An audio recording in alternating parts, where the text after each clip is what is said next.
All right. What's up, everybody? How you doing out there? Welcome back to the show. This is last week's fights. My name is Thinker St. James, and tonight we are going over each and every fight from UFC Fight Night, Emmett versus Vallejos, taking a look at the upcoming UFC London card, which of course is Evloev versus Murphy. And to do all of that with me, as always, you know him, you love him. He's the man, he's the myth, he's the legend, he's the Ohio player, Mr. Chase Parton. How are you, brother? I'm very good. Obviously, it is Monday night, everybody. We had fights on Saturday. We had some fights before Saturday, but it is now Monday and we get to talk about them. I'm having a great goddamn day, everybody. Let's get some fucking talking done. Absolutely. Likewise, here, having a good day and enjoying being here to talk about these fights already, even before we start. So, off to a good start, I would say. Yeah, absolutely. So, Well, oh yeah, go ahead. no, I was just going to say, Che, I know that you had intimated that there was some type of Mhm. announcement. I also have an announcement, so I didn't know if you wanted to get those out of the way now or if you wanted to wait. You tell me what you'd like to do here. Let me preface this by saying that yes, there is an announcement coming. There is something going down later in this stream, but I'm not here to give it to you yet, everybody. You have to be a little patient. There is a fight during this specific breakdown that we are going to talk about that there is yes going to be some sort of surprise for everybody. It's not just for the audience, it's for Thinker, it is for myself. This is going to be awesome, and I want you to sit back and think like what could he have cooked up? What could one of these fights have cooked up for Chase to do? Think about that. And then while we do that, Thinker is going to talk about his surprise, I think. Okay, yes. Well, so, well, first of all, I mean, obviously, I'm on the edge of my seat wondering what you're talking about, Chase. So this is going to be exciting for me for sure. But yes, I know that the chat has been asking about it. I know that the Discord has been asking about it. I know that we have been talking about it for the longest of times. So, yes, I am very happy to say that finally we are going to be doing the big merch drop. We are going to be having this all come out. The story is ready to go. All of the merch has been checked out. So we are going to be doing the big merchandise reveal for both Yama and last week's fights on Wednesday. So 2 days from today, people. Wednesday night, probably at I'd say 8 o'clock, either 8 or 9, whatever. I will let you know the exact start time. I'm going to be putting a channel post out about it on the YouTube channel. I will announce it in the Discord as well. But Wednesday night, be here for the full reveal of all of the merchandise. And if you are here early on that stream, there's going to be a very special thank you for all of you guys who have been so amazingly patient with this process. I know it's been a very long time coming and everybody is chomping at the bit. And I'm so insanely grateful that that is the case. But for your patience, you will be rewarded. Absolutely. And listen, to anybody out there who knows, Thinker had told you when he gets to that number, what was it, 1,000? It was a 1,000, thousand yeah. subs. Merch will come. And you guys are out here supporting the shit out of us. So I appreciate everybody. And on Thinker's behalf, thank you guys for just supporting us all. We're just doing great. We're living it up, and you guys are just giving us a reason to be able to do that. And I think it's awesome. And hopefully, and I say this with a lot of grace, hopefully you guys support the merch in a way that I think is deserved, because the merch is really sick. Like the designs that I looked through for Thinker, I even gave them a little tip on one or two. Just listen, guys, just hear me out. But they're all sick. They are all sick. So just get ready for some good stuff. I'm telling you. I appreciate that. And, I know I say it every single stream how much I appreciate you guys being here, how much I appreciate the support. I say it because I absolutely mean it. I know Chase means it as well. We're very, very lucky and very blessed to have the community that we have right now already that's continuing to grow. And, I really cannot wait to get this out to you guys so that you can continue supporting and wear it proudly. Yeah, absolutely. And Whamma, actually, yeah, shout out TJF. At this moment, we will give a shout out to everybody who's going to be Please. wearing the merch. TJF, Johnny the God, Meat Rocket, of course, you were first, by the way. I saw you. And Bleeding Edge, I saw you were second. Johnny, you were third, but it's okay. You were a little late. TJF, it doesn't matter what place you're in, you're always the GOAT, brothers. Appreciate you. And yes, Whamma one more time. And yes, and John Dong too. Of course, saw you in there as well, brother. Yeah, no, absolutely, guys. Thank you so much for your patience, for your interest. And Wednesday's the big day. So, looking forward to that as well. So we'll see you back there on that. But of course, that is all for the future, Chase. We got fights to talk about right now. So, I mean, what do you want to do? You want to talk a little bit about what we watched before? I think you wanted to talk a little about one, right? Yes, there was a couple different things that I wanted to talk about with one, and they do lead into, a couple different things that I think should be, well, maybe a discussion that we'll have, of course. So this weekend of one, absolutely by far the most eye pokes I've ever seen in the organization, because we had not one fight stop to an eye poke in the morning card, which again, if we want to make a discussion, this guy got poked in the eye. He continued fighting, and then at the end of the round, his eye was still not opening. And then his coach called the fight, and that's how it went. I'm not trying to be the one to say that there's a certain champion in the UFC who could have learned a lesson or two, but listen, if his eye didn't open, I can't say too much. I mean, he stood and got the other dude's hand raised, or they didn't get either hand raised, I guess, but he stood there and he couldn't see, So shout out him for, at least finishing the round and showing a little bit of grit there. But yes, should not have had the fight end in an eye poke. But then we had another fight shortly after that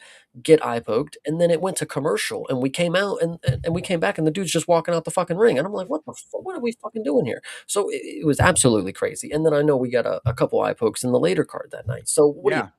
Yeah, I mean, no, it's a concerning, to be perfectly honest. I mean, one championship was a place that, with the more laxed global rule set, they have a lot more leeway. You hate to see this creeping into such a good product. We are both huge fans of one. I mean, we try to watch one as much as possible. I also watched the late one card, and there was definitely some good stuff on there. But when it comes to the fouls, literally, if you go back to the watch along for UFC, which this was a fantastic UFC card, so really, I mean, like it unfortunately was only a couple of marrings of that with some foul issues, but it's the fouls, it's the oversight, it's the stuff that we are always constantly talking about and constantly complaining about because they are big issues to the sport.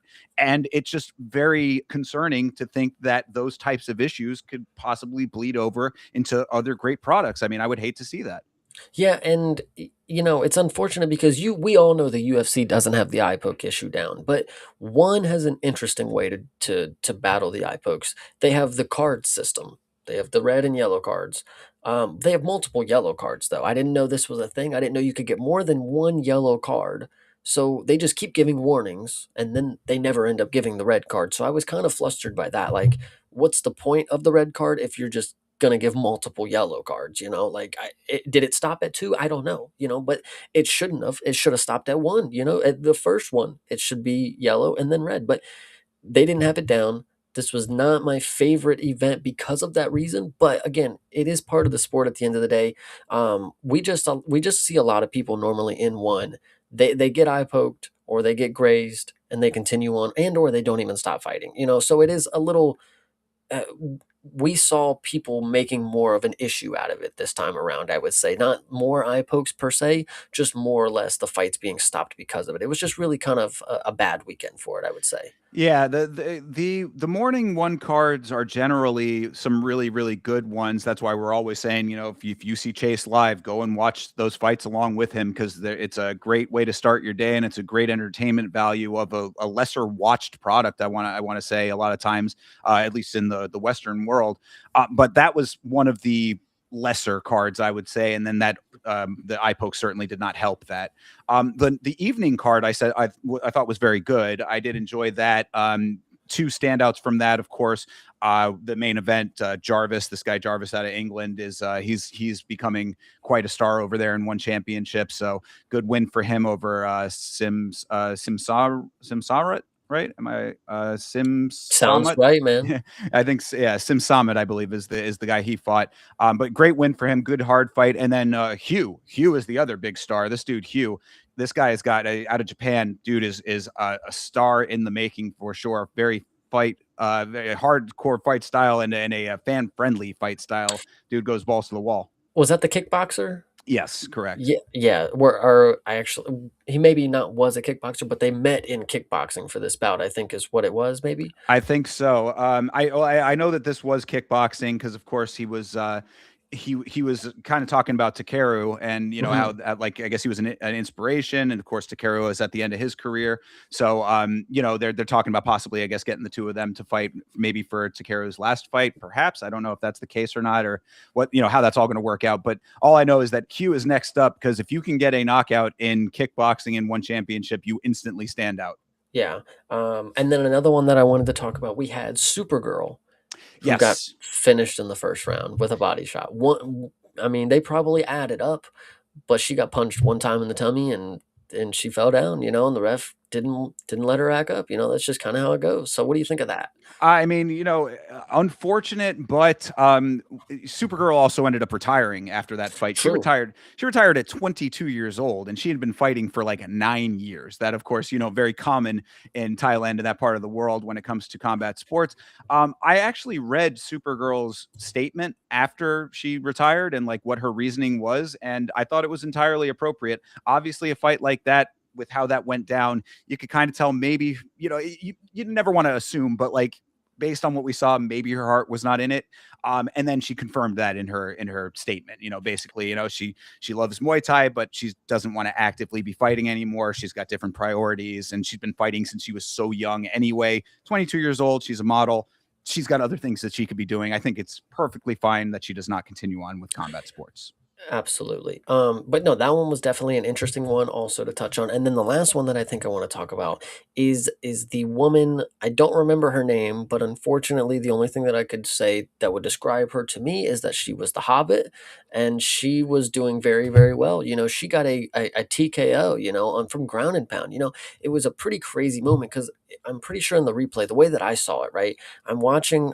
She's on ground and pound. She's not doing really much. The ref like pans across the camera, and then the girl's like sleeping, and it's like, whoa, where did she go? Absolutely, put on the ring one more time. I'm gonna say it because Thinker didn't get it in the chat. She slipped on the ring and then finished that attack. Like that's how hobbitish she was. I'm just letting you know. One ring to rule them all.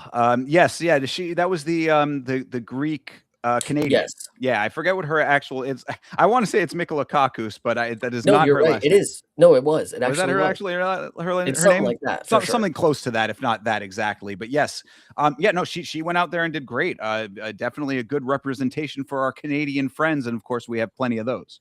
Yeah, absolutely. And chat one more time, were we confirming that she was legalized as a dwarf or not? I mean, listen, one has made me question it twice now. I've seen there was another guy, I forget his name. He might have even won, but he was almost absolutely 5 foot tall, and like the proportions were throwing me off a little bit. Obviously, with the woman that we saw on Friday, proportions not as dwarfish, but still the height was pretty crazy. So shout out to her because she's actually defying a lot of things here. Her base sturdy, Yeah, the low center of gravity, guys. I mean, this is exactly what you get out of somebody like that. She's on the way to the top, but she's a little absolutely. old, so True. Yeah. Hey, could always still could happen, and that's one of the things about one championship that I very much appreciate. Granted, it kind of by necessity has to skew a little bit to the smaller frames and whatnot. That side of the world generally they skew a little bit smaller, but I think it's a great opportunity for people from all over the world to be able to compete and be actively in competition because of that being the case. Not everybody is naturally going to be blessed with height, I mean, or size or whatever. Like you can still be a high level athlete no matter what size you are, and one championship allows that. and that's what's beautiful about mixed martial arts, everybody, is, when you look at a lot of other sports, there's typical builds, there's typical frames, there's a lot of similarities between what you have to be to get into that professional sport. Mixed martial arts, there's one of everything. There truly can be one of everything. If Chris Barnett can exist, like it's just how the sport goes, guys. That is big facts. Absolutely. The last thing I wanted to touch on outside of what we were going to go over tonight is I did watch another run of Combate Global. It was fun, not as fun as the first time that we had watched it. Not as many finishes on this card, and yet another one that was a little bit wonky at the very end. We had a fight that it was the main event, but it didn't take place as the last fight. This is, I think, now the second time that they have done this. I don't know if this is a normal thing for some promotions because RWS that we watch, the Muay Thai promotion, we've been doing those on Sundays, even if we did not do it this past Sunday. But we watch that, and then they have title fights before their main events, which is a little strange to me as well.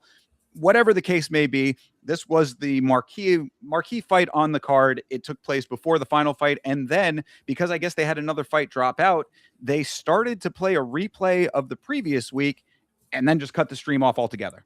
So Oh, God. it was a little bit strange. As to say, like, I like Combate Global a lot. I think it is a quality promotion overall. The presentation looks great. Like, the venue that they have is really nicely set up. It's got all these LED screens all over the place. Visual presentation wise, very, very cool. Little weird things here and there that make it maybe like they could oil the machine a little bit better, get the gears turning a little bit smoother. But overall, still a fun time, and it's a nice way to have like a bite-sized card because usually it's only like 4 fights total, and we were done within under 2 hours time. So definitely a little fun, like kind of just quick punch of a couple of fights and on your way. I do still like the idea of that. Just get in and get out with some fights. Don't be there all day because people have lives, unfortunately, and that's just what it's about. But I want to go ahead and, well, first, shout out CTE, shout out Tyler Betts, Jeremy Hall, of course, and Hydra. Jesus, everybody fucking popping out today. I like this comment from Johnny the God. I think you should answer this one. Sure. PFL Madrid this Friday. What are you thinking? I mean, I'm thinking the same thing that we think about PFL all the time is that, cool that they're doing an event in Madrid. I like that they're going global. PFL has been making a concerted effort to be more global, so that's good.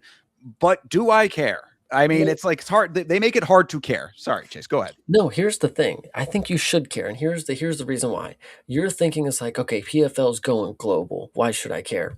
No, PFL's not going global. They're going specifically to every place that the UFC have said that they are going to. And maybe this is some sort of a ploy.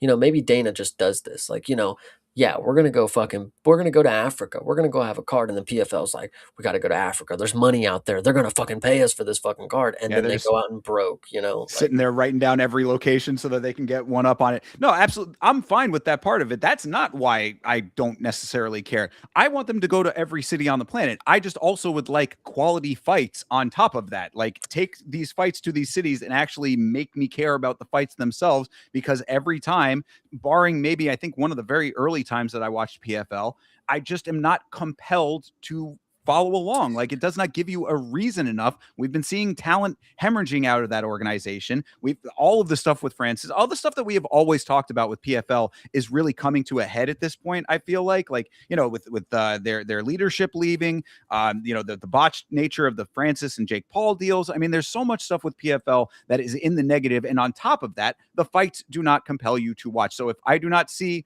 Usman Nurmagomedov or fucking Paul Hughes, it's like Dakota Jicheva, like I've now named. Alexander Romanov. Oh yeah, well there you go, and now you see the drop off that we've just created there. But like, of those 3 that I named, those are basically the 3 biggest names that they have right now.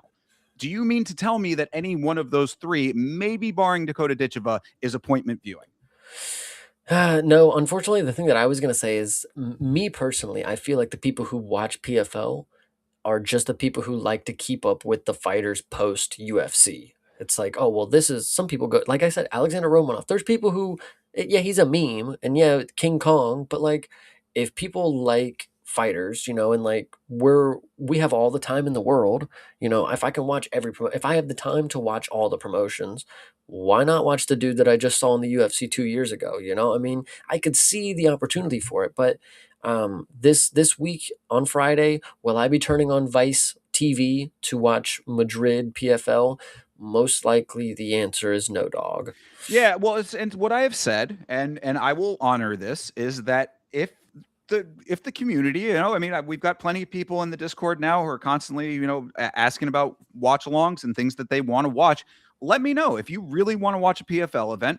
I'm down. In fact, it might be a good exercise to go back to PFL to see if our feelings about it are still the same. I mean, if they have not changed. It's been a while since we've checked in on PFL, just because we kind of felt like we got all that we needed to know about them from before. So if there is a definitive desire to watch PFL, to go check back in, I am certainly down for it. I will make it happen. I think they're still on ESPN as well as Vice, I want to say, or something like that. I'll figure out where to watch it or whatever. My point is you know me.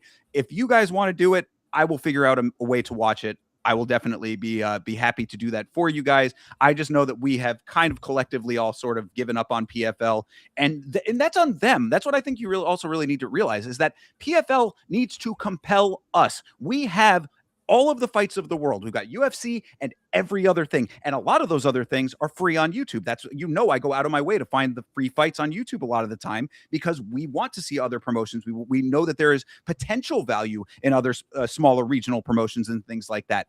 PFL needs to bring us back into the fold, and that is on them. So if they want to do that, then absolutely. If you guys want to do it, I will go out of my way for that. But I don't have any desire to inherently already to make that happen because of the dynamics as they are currently.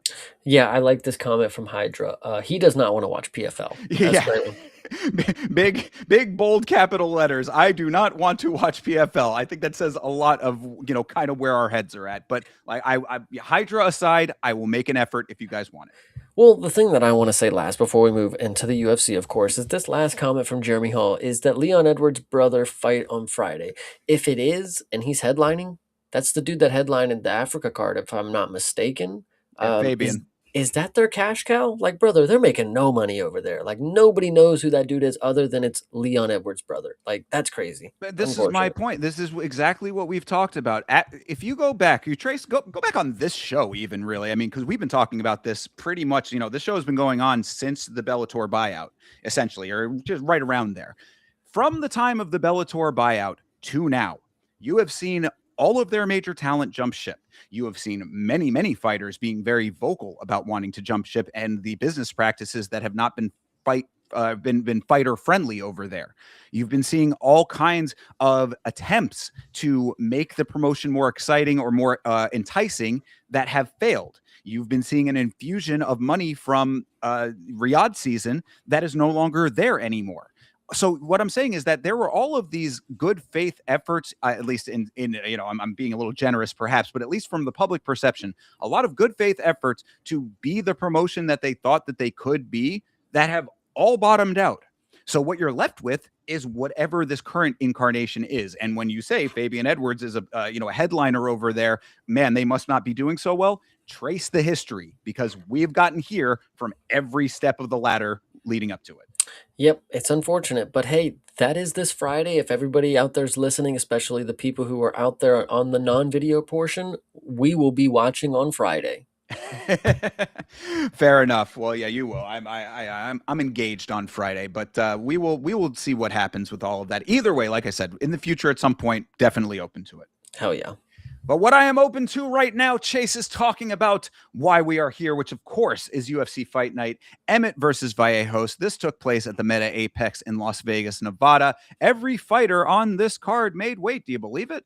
I do believe it, guys. That did happen. You know how I know? Because MMA Orbit tweeted it, and it wasn't somebody that I distrust on Twitter. So that's all that I'm saying. I believed it, and it happened, and we are here, and we knew that we were going to get some good fights. Obviously, we headed back to the Apex. Everybody has and still will have their words about the Apex. Like, yo, get us in front of a real crowd, do this and that. It's like, guys, if you haven't found out by now, we get bangers here. Just stop wanting it other places. This is where bangers happen, is in that little fucking shed in the backyard in some desert. Like, oh, it's crazy. Yeah, I mean, I love it personally. We were talking about this on the watch along, actually, like, the differences and some people talking about, wanting the big crowds and the reaction and how hype it is and all that kind of stuff. And I mean, maybe, different strokes for different folks, I guess, and that kind of thing. And I can understand the value of the crowds and all that. But for me, I'm like, I am okay with this presentation. And if the fight quality is going to be the fight quality we got out of this card, then I'm always okay with it. Because this really, we talked about a couple of these previous weeks that have been a little bit, not necessarily up to snuff.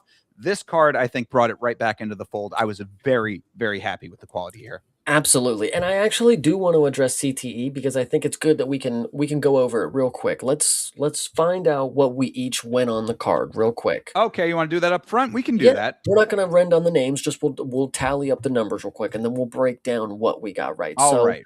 Out of 1, 2, three, four, five. How many fights were there? Let's double check. Out of 1, 2, 3, 4, 5, 6, 7, 8, 9, 10, 11, 12, 13, 14 fights. Okay, remember that. Hmm. I had got 1, 2, 3, 4, 5, 6, 7, 8, 9, 10 right. Okay. And then Thinker had gotten 1, 2, 3, 4, 5, 6, 7, 8, 9 right. So neck and neck on this one. Actually, very good odds from us on this. I mean, when it comes back to it, we do pick a lot of the same ones often, but when we differ, I mean, this week you'll see we had some good moments here. So this will be fun. True. Well, yeah, I was hoping. I think that we differed on a couple that I actually got right this time. So I was like, man, maybe this is the one where I could start coming back. But damn it, Chase, you just keep being right. You're making it very hard for me here. So for anybody out there listening, also the yearly totals, I have 67 points. Thinker is at 51. Gosh, It's we not impossible. I'm telling you. I just have to be super galaxy brain 2 weeks in a row, and we're right neck and neck again. People, it's not. I'm not out of the running yet. yeah, you're right though. I do have to kind of miss some for a hot I second. know. Yeah, it's got to be one of those weeks where you take a bath, which is actually very rare. So I've never claimed to be the best predictor of fights here. No, Chase is much better absolutely. than I am. It's always fun. Always fun. Fair enough. All right. Well, that being said, why don't we talk about some of these fights, Chase? We got a couple of them. We got 14 of them to talk about. So let's start getting into it. Starting off with the first fight of the evening. This was Piera Rodriguez versus Sam Hughes. I don't think we mentioned this, but this is a rematch between these two. I think you kind of touched on it, but not. I don't know if we actually full on said it out that this is a rematch between these two. Same outcome, I believe.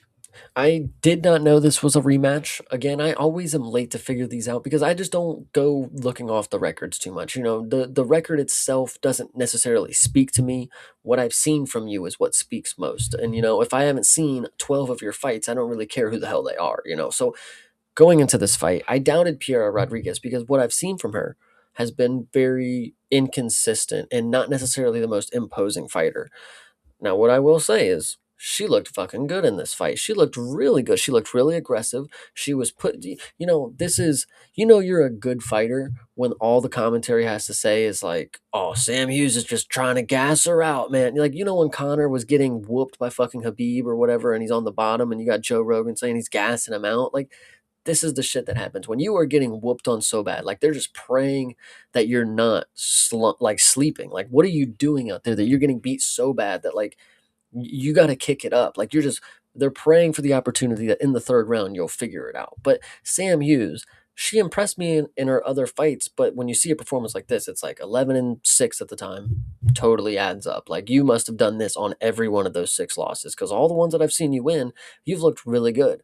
And this isn't even necessarily like the most crazy opponent. Piera Rodriguez looked good, but she just had a lot of confidence, and you never were able to take that away from her. Sam Hughes just didn't have it this night, and that's probably why I'm not going to be too excited for her next performance. Because what if she just doesn't have it again? I'm not sitting here banking on this. No, I mean it's exactly the same, like what I had said on the previous episode. I mean, I am a fan of Sam Hughes, but I recognize the limitations. Really, what Piera Rodriguez did is exactly what you said. The confidence was certainly there, and the pressure was on early. I mean, that's really, I think, what made the difference at the beginning of this fight. Not crazy output from her, but powerful enough to win the round continuously. You know what I mean? Continue win the first round, win the second, and then ultimately win the third too. And she took all 3 rounds here. The takedown defense was fine from each early on. So I was like, okay, maybe that might lend to Hughes being able to have a later comeback. But really, I think what I noticed was that even down 2 rounds, Sam never really opened up in the third round. You're going through all of the trials and tribulations that she goes through in those first 2. The coaching, her cornering is being very honest with her. You gotta make this your fight now. You're down 2 rounds. You have to really take control here. And I guess maybe the early striking might have been something that was deterring her, to an extent, perhaps, whatever. But like she never really got out of second gear. I think she was always kind of a step behind in this fight. And also, she might have gotten her nose broken in that second round as well. So I mean, that could have definitely played a big part later on in the fight. So Probably played a big part later on in the fight, but it's definitely the reason earlier on in the fight that Well, she wasn't doing necessarily the right things earlier on, which is probably what led up to her getting her nose broken. I'm not going to lie to you. Like, if she would have been on her game, pushing the pressure, and actually giving Piera Rodriguez something to think about, where there's actually a moment for her to reset, like, oh, I can't just walk her down every moment I have the opportunity, we would have something. But as you see from the numbers, I mean, Sam Hughes just wasn't even able to get a takedown on her. So Piera Rodriguez made the necessary adjustments because, again, from what I remember, I don't know if I said this on last week's pod. From what I remember, Pura Rodriguez is one of these women who came in from the atom weight, who's like coming up, to a weight class that's kind of out of her element.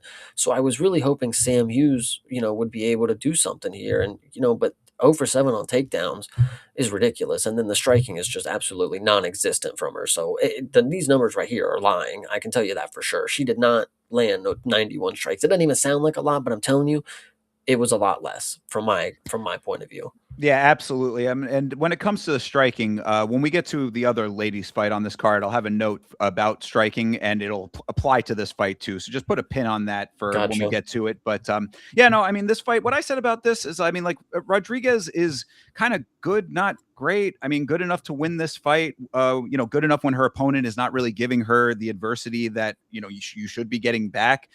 She has overcome other opponents who are a little bit more aggressive than Hughes was in this fight. So maybe I'm being a little bit disingenuous there, or just a little bit too harsh or overly critical, perhaps. But I mean, this, like you always say, Chase, generally they put the banger women's fight up front.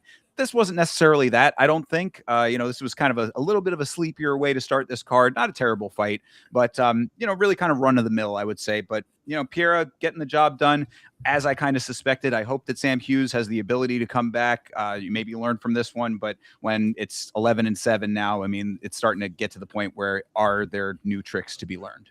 I think me and the organization really saw the potential here with the fireworks, but I think Sam Hughes just really didn't have it in her game, unfortunately not this weekend. And the organization unfortunately should have known this, it's maybe an inconsistent fighter at heart. So Yeah, I think inconsistent is unfortunately an apt label to put onto Sam Hughes. And that's coming from a fan. I want to see Sam Hughes do better. We've seen her do better, but right now it's hard to say that that's what's going to be the future. you should pin this from Hydra. This didn't live up to being a women's opener, and that says something, guys. Like, Jesus. Yeah, So yeah, for sure. I mean, compared to the ones that we know to be great, which we've seen plenty of them at this point, you got to come out and start strong. Because the other thing with that is just that, like, that is the opportunity that they're giving to women's fighters to change the perception of you as a fighter, change the perception of women's MMA in general. We've seen that. We've now applied that to several women's fights, and it's like that's where you see value for an otherwise somewhat skeptical fan base sometimes. So go out and be that, and you can be the person that they say, oh, well, I might not want to watch every women's fight, but I definitely have to tune in for Piera Rodriguez. It's like we're going to talk about a woman who did that later on in this card potentially. I had just thought about it. It's if you think it is really big brain to put the women first, because how can you have a piss break if there's nothing you haven't started yet? You can't break between something that hasn't started yet. So you have to watch the first fight. Therefore, there is a piss break to be had, kind of deal. So I guess genius. you could be like taking longer to prepare your lunch or something. True. Yeah, I guess. Oh well. Either Either way, way. make people watch is really what the answer is there. It's like you make them upset that they were taking too long to make their lunch. Absolutely, for sure. Yeah. All right. Well, so that's that one. CTE. That was no Jamie Lynn Horth opener. And bingo. And see, you're making the point exactly right there. Jamie Lynn Horth, a person who took that opportunity, and now the striking is there. I definitely got to tune in for her. Oh Right? yeah. So there you go. All right. Well, moving on to this next one here. This, of course, is Luan Lacerda versus Hetcher Sosa. Hetcher won this fight, but I was pretty impressed with Lacerda in this thing, honestly. I thought that this was a very close fight. Hetcher kind of living up to what we said about him on the previous podcast to an extent, still doing enough to get the job done here. Definitely not taking that away from him, but I'm going to need a little bit more out of Hetcher Sosa to become like a full-on fan, I think. I don't know if I am just not in the same communities, or maybe we just see things differently, because I don't think this is a fight where you were supposed to leave thinking Lacerda impressed you. And because not in a way that he didn't perform, but we were supposed to be looking at Hetra Sosa like, damn, he fucking did it, bro. He's the fucking guy. He came in here and did it. But unfortunately, a guy that has never he probably has one TKO, I think is actually what it is. He has one TKO in Luan Lacerda.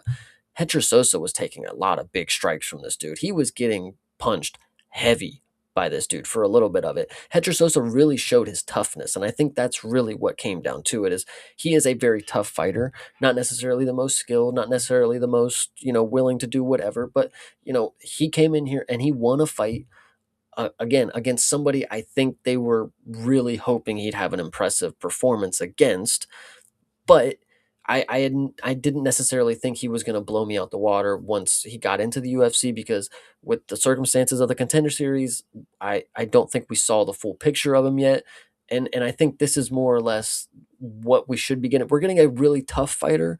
We're not getting the most technical. We're not getting the most skilled. We're getting a guy who will leave his chin up and will grapple with people who probably are better grapplers than them, and get beat on the feet by people who are grapplers. He didn't get beat on the feet per se, but there were moments early where he was really taking some heavy damage, and again, showed his toughness. And I think that's really all he needed to show was like, yeah, I do belong here kind of deal. So this was fine. Fair enough. I mean, I think that that can lend itself to why I was impressed by Lacerda. I mean, I think that he had Sosa backing up early in this fight. It wasn't until Sosa put the forward pressure on, midway through this thing, that the tables kind of turned a little bit. That knee in round one for Lacerda might have broken Sosa's nose too, another nose break potentially. So, if you fought through all of that, then definitely the toughness is on display there. But, it gives a better impression for potentially a little bit of a lesser fighter. I mean, like, Lacerda is certainly not a household name in the sport. Sosa coming in with the storyline and everything kind of has a little bit more of an aura or a hype to him than Lacerda would. But I mean, you're right though. This was turned out to be a lot of grit on both sides. It was a great fight. I mean, I did enjoy Mhm. this fight a lot. But like, you wanted to kind of see maybe more of a coming out party for Sosa than what this ended up being. Yeah, even if it was a good fight, like the fact that it was such a competitive fight sort of gives me a little bit of a pause as to like what we're going to be seeing out of him in the future. Like, if you're already having problems at this level of opponent, then you got a lot coming your way later on down the road. Yeah, I mean, and at 15-1, I mean, for example, I mean, you look at the person in the main event, Kevin Vallejos. He's 17-1, but he's faced UFC competition up until this point. If this guy is struggling with Lacerda kind of deal, and not necessarily struggling, he got by him 30-27, but the moments that Lacerda had, you would think a much more of a polished fighter, a much more aggressive fighter, a much more powerful striker, anything like that, who's going to have those same opportunities on Sosa. So, and he's not necessarily the youngest guy. I mean, it seems like this is probably more or less the finished product. I mean, I could be wrong. We could see a really big jump in his game, but it's going to take a lot of work, and he's going to have to face people of a higher caliber. To beat the best, you got to be the best. You got to beat the best. Excuse me. And Sure. Lacerda's not necessarily that. So Sosa, I mean, I would just like you to see a harder opponent, and I don't know. I'm kind of getting, and this is, I don't know. I would just like to see him get another opponent pretty quick, actually. But For sure. Yeah, no, I agree. And like every opponent's going to give you a new set of data to work with yeah, thereafter. So we've seen that he's tough for sure out of this fight. Now, one thing I will mention here, because it's going to be a note coming up for a couple of these, and then yet another crash out on the watch along. You talked about the scorecards here. Chase, you've keyed me in on things throughout the history of this show that I otherwise may not have been keyed into. But one of the things that I have been keying into more and more is when the fight goes the way that it should go, still recognizing when there are scorecards that I think are ridiculous. And we're definitely going to talk about a couple of those coming up. Now, I'm not saying that that is this here. I do think that that 30-27 is incorrect though. But two judges did go that way. So I mean, I got to maybe be a little bit tempered in my response here. The dude hit him with the high knee in round one and potentially broke his nose with that, and that was the biggest moment of round one when everything else was kind of even. seems a little bit off to me. This is not the I'm saying this is not the worst example of this on this card, but I have been more in tune with this now lately, and we are certainly going to talk about that coming up. So I'm just want to plant the seed now because this has been a continuing crash out that I've been on. It's just absolutely fascinating that you could watch so many, and there's always just one that makes you think like, "What the fuck were you doing, dude? Like, did you just take the day off?" Like, so we will definitely talk about it later. But yeah, when you, the question is, do judges watch every single round? Is a serious question at this point. Oh yeah, no, absolutely, and and I will thoroughly admit that I was one of the people that if the fight went the right way, you just kind of move on. You know what I mean? It's like okay, yeah, that judge was a little wonky, but whatever. But it's like as you get deeper into it and knowing, and another good point that you make, Chase, knowing how much is on the line in these fights beyond just for the fighter. There are billions, literal billions with a B, dollars being bet on all of these fights. One card from the UFC generates literal billions of dollars in betting. So, I mean, now with those kinds of things in place here, it really does put into perspective just how important every single judge is to all of these. And when these fights are close, we have a bunch of close fights on this card. When they are close like this, one judge can be the decision maker that changes millions of dollars and an entire trajectory of a fighter's career. Yeah, absolutely. No, it's So crazy. So I'm excited to talk about the other ones. I'm glad you're picking up on it because genuinely, what the fuck do we be watching different shit than these judges sometimes. So for sure, absolutely, and that's another reason why I always make it a priority to rewatch all of these fights so that I come in with a full understanding of all of these fights 100%. I watch it the first time, get the initial view out of the way, but then also have that second deeper dive watch where I'm looking for the details because of exactly what we're talking about. The consistency is not there. absolutely. And shout out Lachlan for Oh, sure. hell yeah. Shout out Lachlan. Always, bro. Appreciate you, man. All right. Well, let's move on to the next fight here. This is, of course, Bia Mesquita versus Montserrat Rendon. This was such a breath of fresh air, as far as like seeing this from a female fighter in general, but B, and what the real discussion was on the watch along, what an absolute masterclass performance. This was a literal flawless victory for Bia Mesquita. I mean, and the numbers will show that. I mean, if you are watching us right now and with the video component, you will see that Montserrat Rendon has a literal goose egg all the way down her side of the aisle. I mean, every single stat that is shown right here is a zero. I mean, this really speaks to what Bia Mesquita was able to accomplish in this fight. She looked amazing in this fight. I think she did as well. Obviously, it was a very quick one. She walked in. It really didn't even throw the most illustrious combination. I mean, she hit Rendon and she kind of fell over. She started going wobbly and tripped, and it was kind of a weird sequence that got to the mat. But then Mosquito got on top, and she's in full mount. And then, for a lot of it only lasted 2 minutes. But knowing what we know, when she gets you to the ground, I mean, it's submission right away. So I'm sitting here saying, just go ahead and get it over with. Just sub her. You're in full mount. Figure it out. Get something. Call it. But she actually was doing a good job of showcasing a little ground and pound. And I was watching it like, we don't need to see this. You're already in the most dominant position. Get the submission. But she didn't not go for the submission. She did her ground and pound and then waited for Rendon to turn over. And then that's when she went for the submission. So I give her credit. She didn't go for an arm triangle or something. She didn't do something to where it's just going to stall and do nothing. No, she was doing ground and pound, and if you weren't going to turn over to get the submission, she was just going to TKO you right there. So I actually give her a lot of props. She did more of the right thing that I was going to give her props for. I didn't think that there was a plan here, but she definitely had a plan. The fight got exactly to where she needed it to be. The thing that I would say that is important, it's not that she got the fight to where the fight needed to be. The fight happened to get to where she needed it to be, and then she was still able to capitalize. Things happen in a fight. They don't always go your way. Sometimes you throw a kick and you end up on the ground. In this case, Rendon got tripped up, punched, fell over. Now she's fully mounted, and Mosquito, she did all the textbook moves to finish the fight. You can't really ask for any more.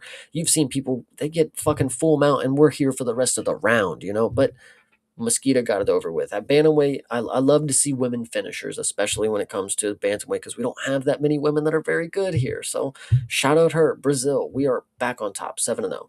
I mean, really, all the points clicking on that with her, for sure. And this is where I wanted to bring up the note that I had referenced in the first fight.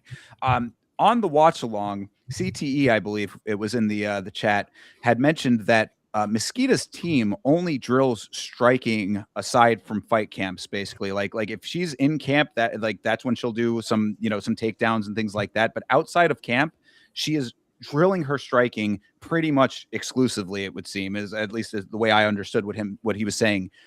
This is the dividends that you see out of that. Bia Mosquita comes in with a ridiculously credentialed grappling pedigree. Her resume is over the top with grappling accolades. This is what you need to do for that type of a fighter. You drill them with striking to the point where they are now a season. I mean, she still, I'm sure, got some ways to go with her striking, but at least seasoned enough to make this type of performance happen. The grappling is there. That's always going to be there. That's second nature. She wakes up and grapples. It's not a problem for her to get into that mindset, to switch over. The striking is really where it needs to be the thing to even her out, because we've seen many women who are really good in the grappling department, and then they lack in the striking department. Might talk about another one of those potentially coming up on the card here, where you can already see the problems coming from a mile away if they get into situations that they can't handle on the feet. And every fight starts on the feet. So you really need to have a well-rounded skill set. You need to mix the martial arts to be a mixed martial artist. Bia Mosquita's team is doing it correctly, and you're seeing the results in a fight like this. I think what you should just take away from this is you look at Bia Mosquito, one of the grappling god, or the goddess, whatever you want to call her, the grappling goat, something like that. The lady goat. There you go. She is another example of everybody, or the example of somebody who reaches the pinnacle of grappling. And what is next? Mixed martial arts. So when somebody like this, the lady goat, people are going to be looking up to her in the grappling sense. You think of like the Gracies and shit like that. All these great grappling people that moved over to mixed martial arts. It's only going to make more people grow up wanting to be inspired by that portion of their career. When you look at Mosquito, yes, she had the grappling stuff, but like people, her students, people that looked to her as inspiration, they now are going to see her in mixed martial arts field, and that's going to create more students that want to train mixed martial arts. And I think this is just a great example of somebody who had a whole career doing something, but then now she's going to represent the mixed martial arts group. And I think this is just only great. She's bringing a community to us. And we often alienate each other, obviously the kickboxers, the boxers, the BJJ guys, but hopefully we're able to get some more inspiration for the mixed martial artists out there. I shout out Mosquito in this. Absolutely. I mean, everything she's doing inside the cage, as far as her fighting goes, is certainly inspirational, and she's good on the mic as well. I mean, her English is really good, and she's very, I'd say, graceful in the way that she presents herself. She reminds me a little bit of Valentina on the microphone, to be perfectly honest. The way that she presents herself, I think that she is an absolutely great role model right now. As far as everything I know about her, which is, admittedly not a ton, but enough to know that she is a great fighter, and raising the ranks. I mean, it's like you said, Chase. I mean, this is bantamweight for women. This is the exact division where a couple of fights will get you into the title conversation very quickly. And the way that she is doing it here, she is going to be there probably next fight, I would say. I mean, like maybe one, maybe two more to get her legitimately in the conversation. I think it's as quick as that. And when you are carrying yourself like a champion, then you are automatically making people believe fight over fight. Yeah, honestly, next for her is probably Ketlin Vieira. I mean, you can't even that's just who the next person in line is. So I would love to see it. I'm trying to think if you want to do something crazy. No, I like the Ketlin thing because she's got a lot of hype to her. She's obviously going to just keep running through people if we don't give her somebody that she may not run through. So I like the Vieira pick. I think it's great. Yeah, I mean, and look, again, it's women's bantamweight. This is where the talent is unfortunately lacking. So shoot the talent up. If there was ever an appropriate hot shotting, that I mean, you're making it happen. So I don't even really consider it a hot shotting. But if there was ever anybody who deserves to be jumping the line a little bit, I mean, give Mosquito the leg up. I mean, she's earning it fight over fight. We see it anytime. We say it all the time. Anytime that there is a woman finishing her fights, she's instantly standing out. Bantamweight is a light division when it comes to talent. This is all clicking very well for Mosquito right now. Continue doing what you're doing, and that conversation gets a lot easier to navigate. Yeah, absolutely. No, this was definitely a fun performance, and I'm just really glad that she came out here and showcased her dominance, especially when you're in the first couple fights in the UFC. If you want to showcase that you are eligible to get a title shot, I mean, you got to just start walking through people. So this was good. Yeah, most definitely. And again, I must stress the literal zeros just going down Yeah, the line for Montserrat Rendon on this. Yeah, Bia Mesquita making that happen. So big ups to her. hell yeah. All right.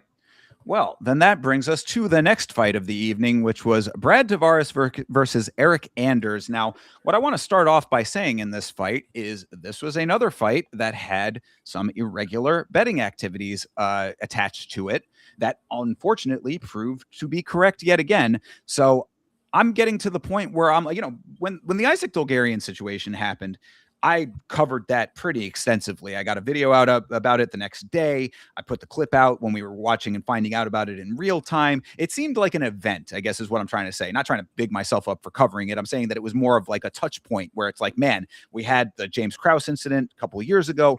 This is happening again. This is crazy. Now we have had this fight. We have had the Michael Johnson fight twice where there have been irregularities. Is it just getting to the point where this is becoming commonplace, Chase?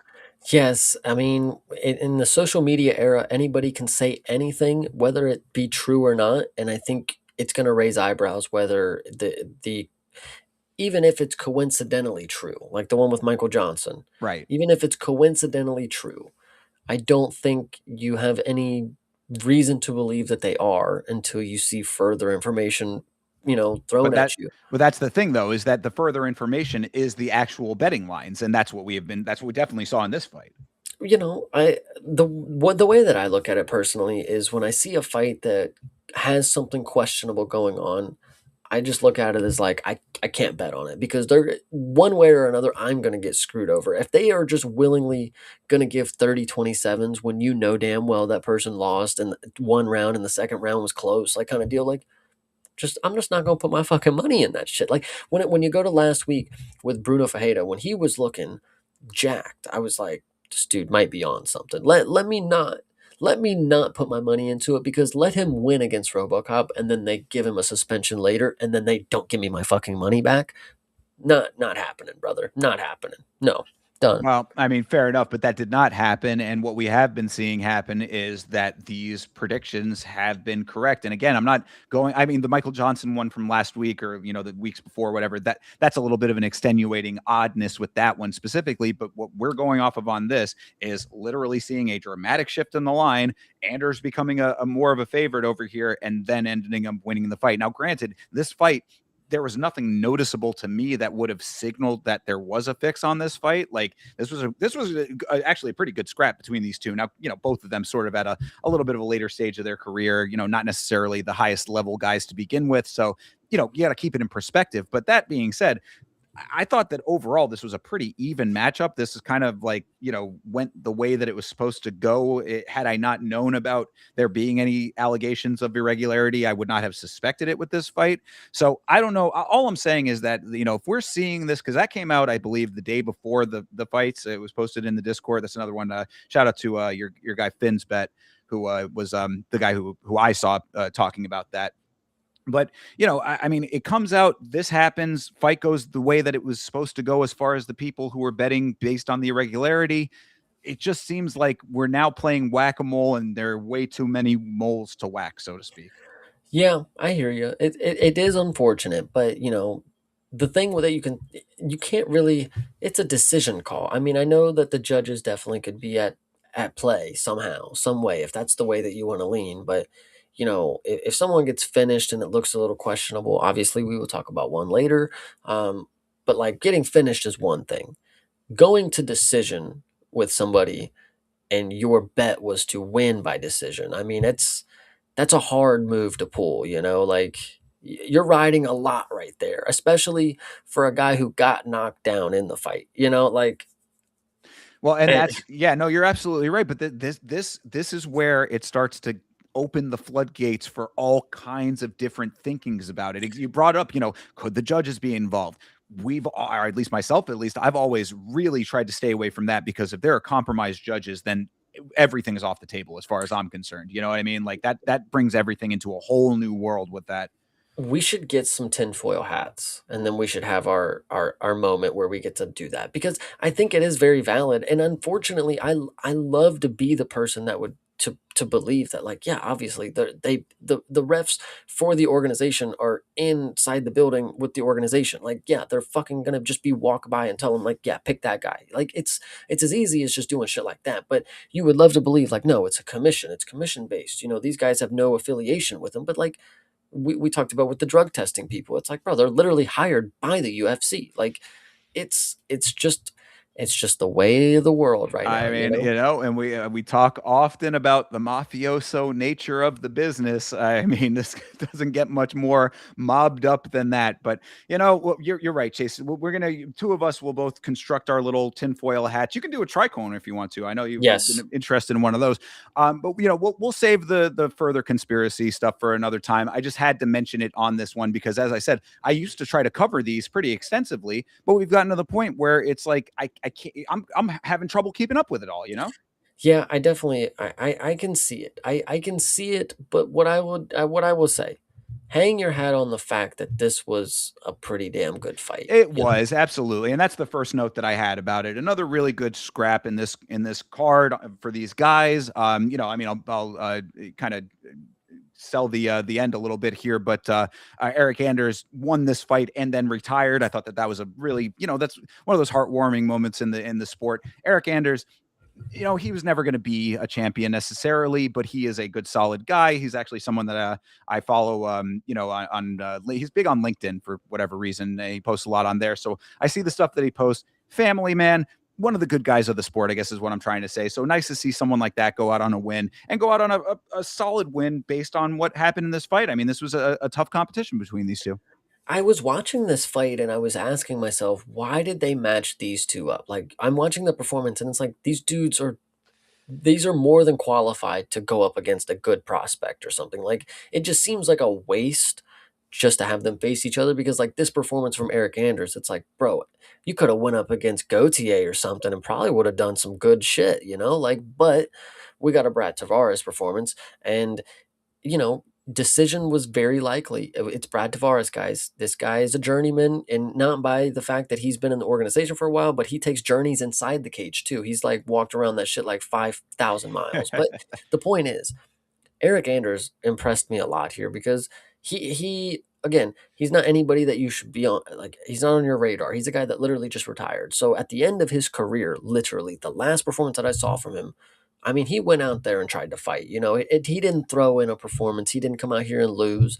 He probably put on one of the best performances I've seen from him out of the 3 or 4 performances that I've seen. And against Brad Tavares, who's a really tough fighter, who's a really skilled fighter, a fighter who doesn't listen to his fucking coach at all, and it happens to be like one of the best coaches, I'm told.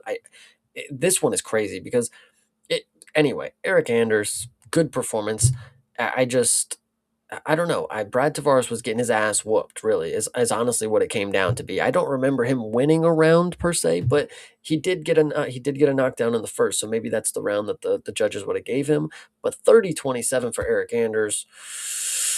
Oh well, Yeesh. yeah, no, I mean this. I hadn't said it up until this point, but we had a lot of fights on this card that were 1-1 going into the third. It was Anders who was almost finished Tavares in the first, and Mhm. then Tavares dropped Anders in the second. So yeah, I mean there's a couple of times on this card where it really is like neck and neck, which is great. I mean, if it's going to go to decision, you want it to be a competitive fight to the point that it warrants that. Right. So I think this really fits the bill.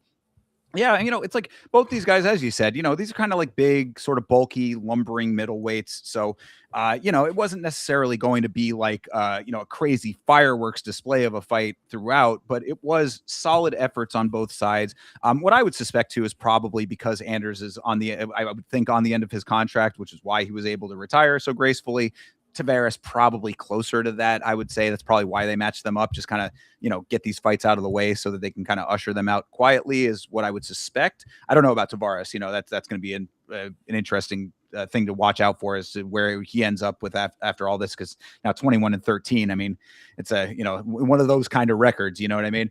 That being said, for what this was, I thought that this was really decent work on both sides. I mean, good rally for Tavares in that second round after nearly getting finished in the first, and good work all the way through. These guys were going for it until the end, so good deal. I mean, this is the exact kind of fight you want to see out of two guys at the stage of their career that these both are at. Yeah, 100%. I didn't mind the retirement speech. It was cool.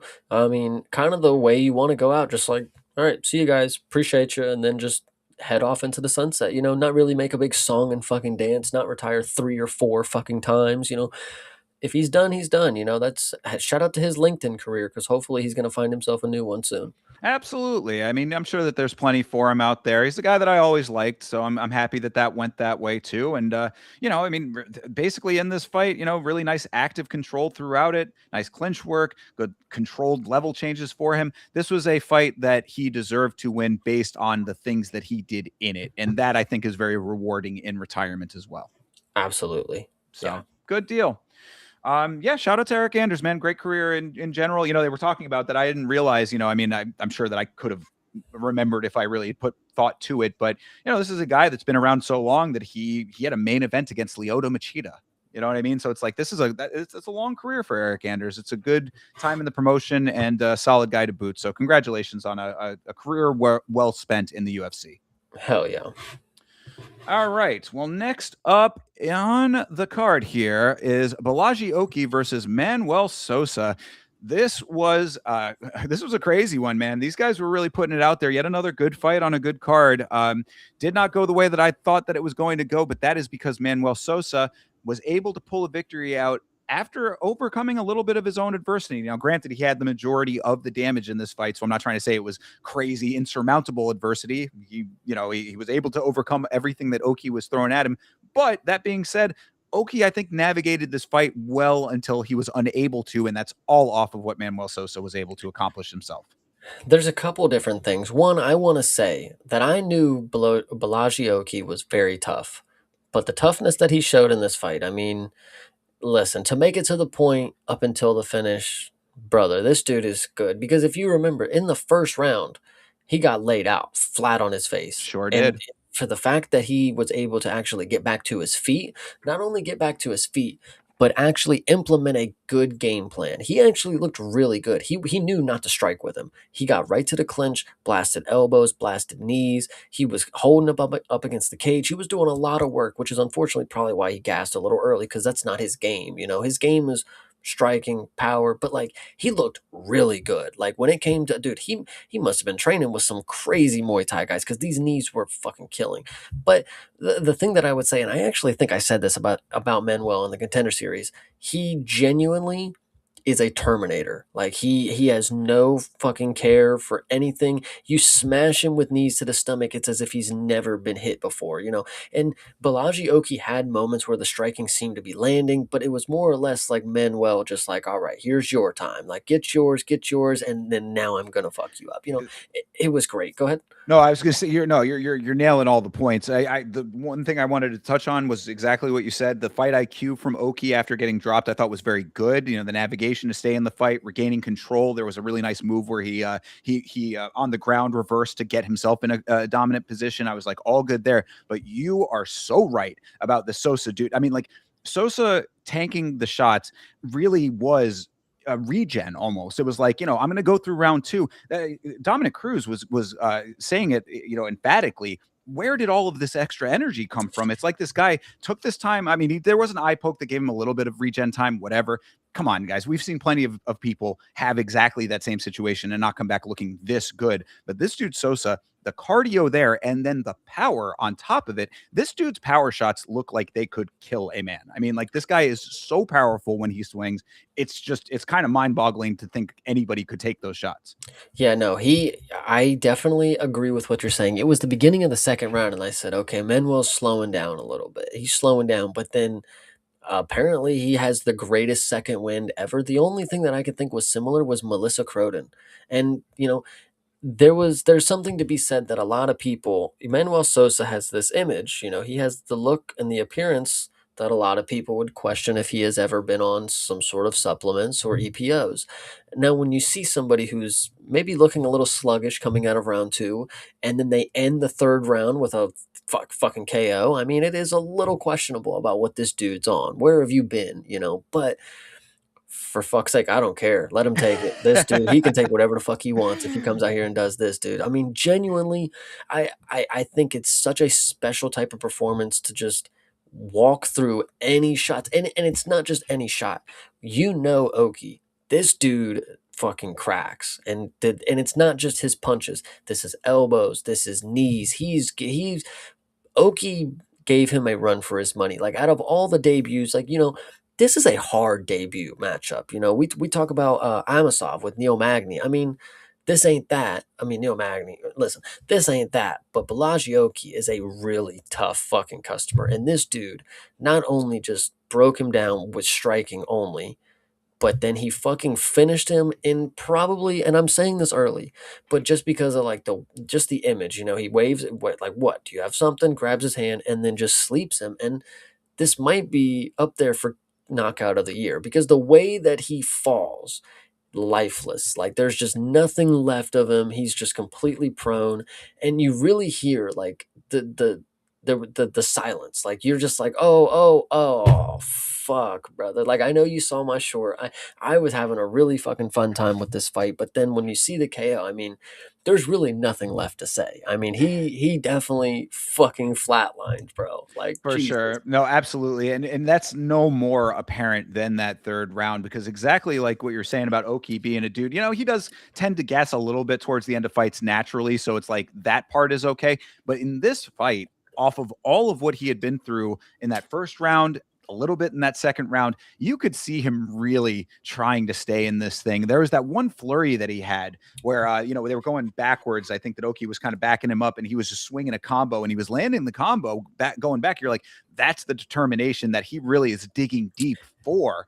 And then to see it end the way that it did, it was just like, bro, sometimes you're just powerless to stop the train. That's really seems to be the case here. Now, granted, like you said, Manuel Sosa might have to be on back watch over here. If we're going to be seeing the acne popping up, we gotta keep our eyes open for that potential supplement dealy there. But otherwise, either way, I mean, like based on what we have seen now, if something happens later on, we'll make a mental note of it here. But based on this fight, really impressive.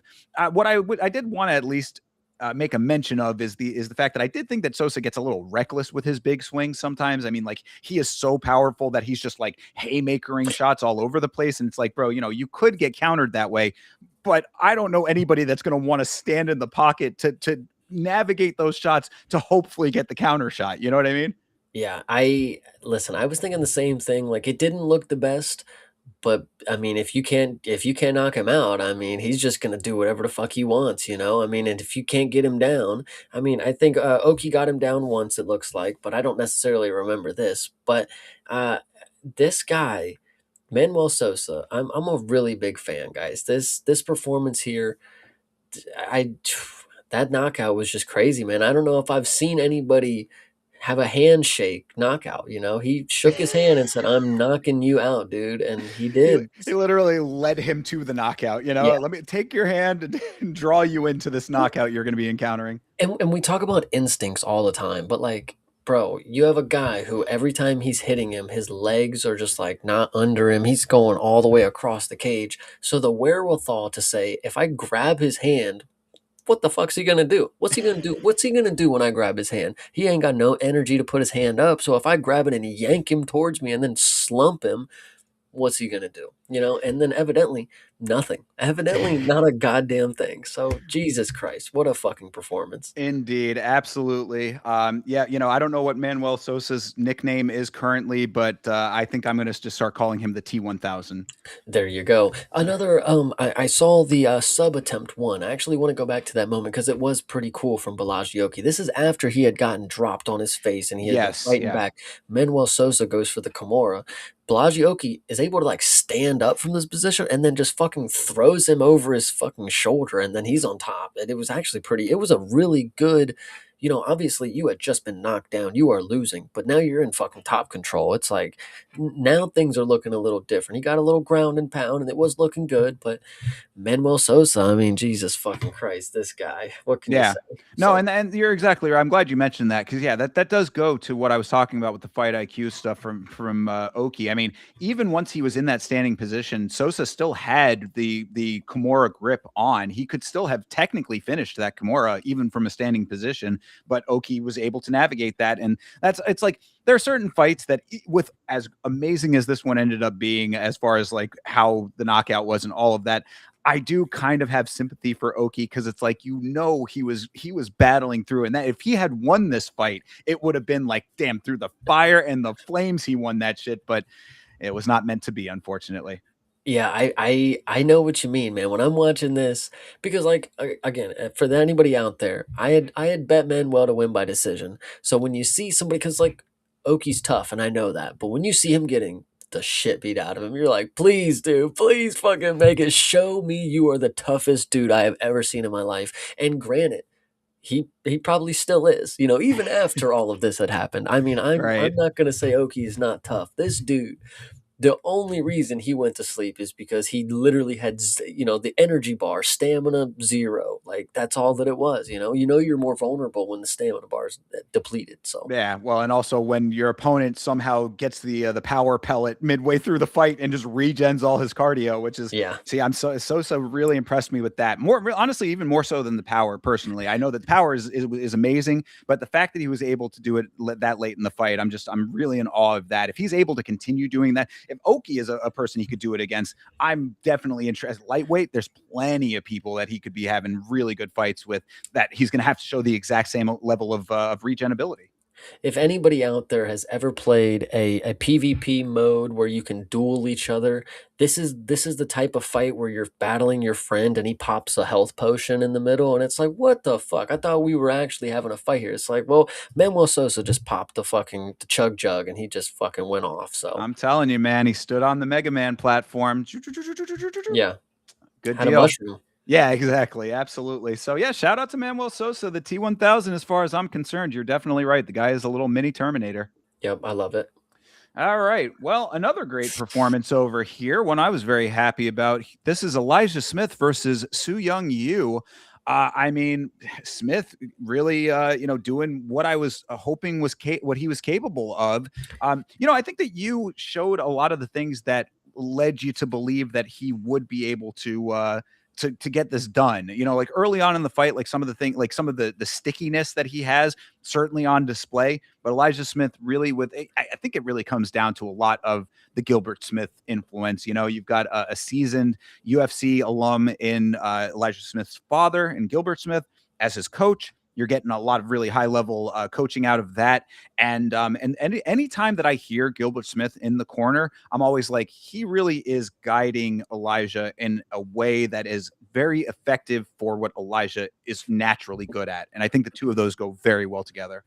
I think we actually did a really good job on predicting this fight because we both had different viewpoints of what we thought could happen. And I think both of them actually began to happen. And then one of us obviously had to win. And I think that is where your pick came into play because my initial thought was Su Young Yu is going to use his experience. He's going to get him down. He's going to hold him down. What is Elijah Smith going to do off his back? And for the first round, we saw a lot of that. We saw some good stuff. Elijah Smith landed that big knee, but he was too close. He got more thigh to the chin. Su Young just grabbed the leg, took him right down, held him down. I was very happy at that point. The dude landed 3 significant strikes and damn near in 2 fucking rounds. Jesus fucking Christ, Su Young. But anyway, held him down the whole first round. I was very confident. Boom, this is going to be every round. What I did overlook, and Elijah Smith is not necessarily the most crafty. He's not the most savvy, grappler that we have because Su Young Yu did have his opportunities. But when the round started and we got back to the feet, Elijah Smith does have very, very fast hands. And this is one thing that I think you pointed out. Elijah Swift Smith, he does have that shot that can do something. And it wasn't necessarily the cleanest shot. It wasn't anything spectacular, but it was a young prospect, getting the older prospect, so to speak, out of there. He landed a shot. It drops Su Young Yu, and then we get to the grappling, and then Elijah Smith surprisingly able to submit the guy who's the grappler. It was close. And Su Young Yu was battling. It was more, he got the one arm down, but Elijah Smith kept. He was very adamant that he was going to get that submission. And Su Young Yu had no choice but to tap. Really, I mean, and not to say that there was early. We'll talk about later with some taps, but this one right here, I mean, he was trying to fight through it, and even when he got the hand, you could tell, like, bro, he was squeezing the life out of him. Like, I only got two hands, man. I can't. Of So course. shout out Elijah Smith. This was a really good performance, I thought. Yeah, no, I mean, really, just to touch on the points, I mean, yeah, he did not, Su Young Yu did not land a lot of strikes, but 4 takedowns in 5 minutes for Su Young Yu in that first round. So, I mean, big knee aside, it was, exactly the game plan that you would have expected out of him. So, damage versus control could have gone either way based on how these judges look at that, the rounds that they're judging. But round two starts, and yeah, Smith is just locked in. That goes off of the cornering that I was talking about. I think you're underselling this finishing sequence a little bit here. He starts to get the striking off. The sequence that actually finished it was really nice if you talk it through. So he lands 2 shots up top. He defends a takedown. Then he does this like kind of sidestep move to get around the follow up attempt, and that's when the uppercut lands, and that's the one that dropped you at that point. He then evades the up kicks. I know, yes, I know. He evades the up kicks, takes Hughes back, he rolls him into the RNC, and that's when he gets that tap. I mean, like if you break it down like point by point, this is a really like fight IQ wise, very solid navigation of everything that was in that sequence, all on Elijah Smith's side, and almost to the point where I think that you kind of couldn't keep up with the details because I mean, you get rocked like that, you have split seconds to be able to get yourself back to the mindset of being, having the wherewithal to say, okay, oh, now I'm in this position, now I'm doing this. It's like Elijah Smith, that's where the Swift name comes from. Like you said, the speed is there, so get the drop, do this, bing bang boom. He's right there, getting the submission at that point. I thought that this was really fantastic work at that point. What I will say, and I think this is nothing personal against Elijah Smith. If he was in any other division but bantamweight, I would be thinking there's probably other prospects that are going to be the new generation, of course. But bantamweight is wide open for new people to just step in. Peyton Talbot is ranked, and he just lost 2 fights ago. So what can you say? You can do whatever the fuck you want at bantamweight, and they'll just let you. So go in here, keep winning. Su Young Yu was decently touted as a prospect, of course. I thought he was going to win this one. So finishing him, of course, your next opponent should probably be ranked, but you got to understand Elijah Smith is still very, very young. You can't throw him up there too far yet. What I would say is throw him an opportunity where there's a loss that potentially wouldn't be so bad. Give him an opportunity that he goes 3 rounds with somebody who's very experienced, and if he gets a split decision win, great. And if he loses, it's not the worst thing in the world because it's not like he's getting finished or anything. But I think the age, he's going to have to grow a lot. It's unfortunate when we have such young prospects who have such little experiences. Like, if they keep winning, we have to keep throwing them higher. But once they do, and we know just how high they can get, it's really hard for them to fall back and then continue forward. Yeah, no, I agree. I mean, I think that if there is a loss to be had, this would be a decent stage of the game for it to happen. We've seen other fighters who have that exact situation go on to have, tremendous careers thereafter. So that would be fine. But as of right now, I mean, Elijah Smith, let those challenges come as they will. I think in your basic point, you're kind of saying don't hotshot the guy, and I would agree with that. I think that there's no need to hotshot Elijah Smith. He's naturally developing very well. So keep setting him up with good quality fights, incrementally raise that talent level, and he will rise to the occasion. I think that that's what we've seen so far. The only thing I'm worried about right now, Chase, is the fact that Elijah Smith gets a slam knockout of a Japanese fighter. He gets a rear naked choke submission of a Korean fighter. Are we in jeopardy of having Elijah Smith have a reputation akin to Drew Dober?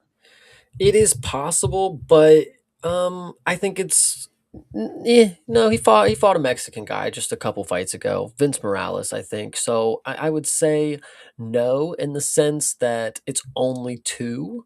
But if he gets a Chinese guy next, I mean, it's definitely up for debate. I mean, he's taking out country after country of that region of the world. I hate to think that that could be the case, but either way, I do like the cool victory dance that he did, and I very much appreciated the victory cigars. That's a new one to me. I don't think I'd ever seen victory cigars in the cage before. Granted, they did not like them, but I thought it was neat. All these guys posing with their cigars. Well, I thought it was neat, but then the fact that they do not light them. I mean, I was like, well, it's kind of a stupid thing. You knew you couldn't light them. Like Brother, so. it's Will Smith getting jiggy with it. He I he bites it just for the look. He don't light it. I think that's also just a little Gilbert Smith kind of. He was that was him telling his son like, oh yeah, and we'll smoke the cigars. Like that's an old person thing kind of Yeah, deal. no, I'm okay with that too, though. I like that aspect of it. I think a father-son team is a fun thing in the sport anyway. Hell yeah, absolutely. Well, just before we move on, I did like this question here from Johnny. Do you think Elijah Smith versus Malcolm Wellmaker at this point? That I think I mean, I'll answer first just to say that I think that that might be dangerous for both of those guys because Wellmaker coming off of a loss right now takes a little bit of the shine off of the steam engine that he was before that, and then potentially you're putting a negative notch on either side of two very hot prospects. So that would be my look at it. What do you think, Chase? I personally don't like that one because yes, yeah, I think it's just too early for Elijah Smith. We got to keep growing him gracefully. I don't want to see him face any real like I mean Su Young Yu is a real prospect. He exists. He's in this world. But when I talk about like a real prospect, Malcolm Wellmaker is a named person that I would say keep Elijah Smith away from because he could in one round derail everything that we've just worked for in the last 2 years. That's what I mean. Either way, they're getting one of them is getting derailed. Malcolm Wellmaker would be further derailed, which would be really bad at this stage of his career. And then Elijah Smith taking the loss that would kind of take some of the shine off of him too. So yeah, I'd say that it would be wise matchmaking not to make a fight like that, at least not at this stage. Absolutely. All right. Well, that takes us to the next fight. Then this is Vitor Petrino versus Steven Asplund.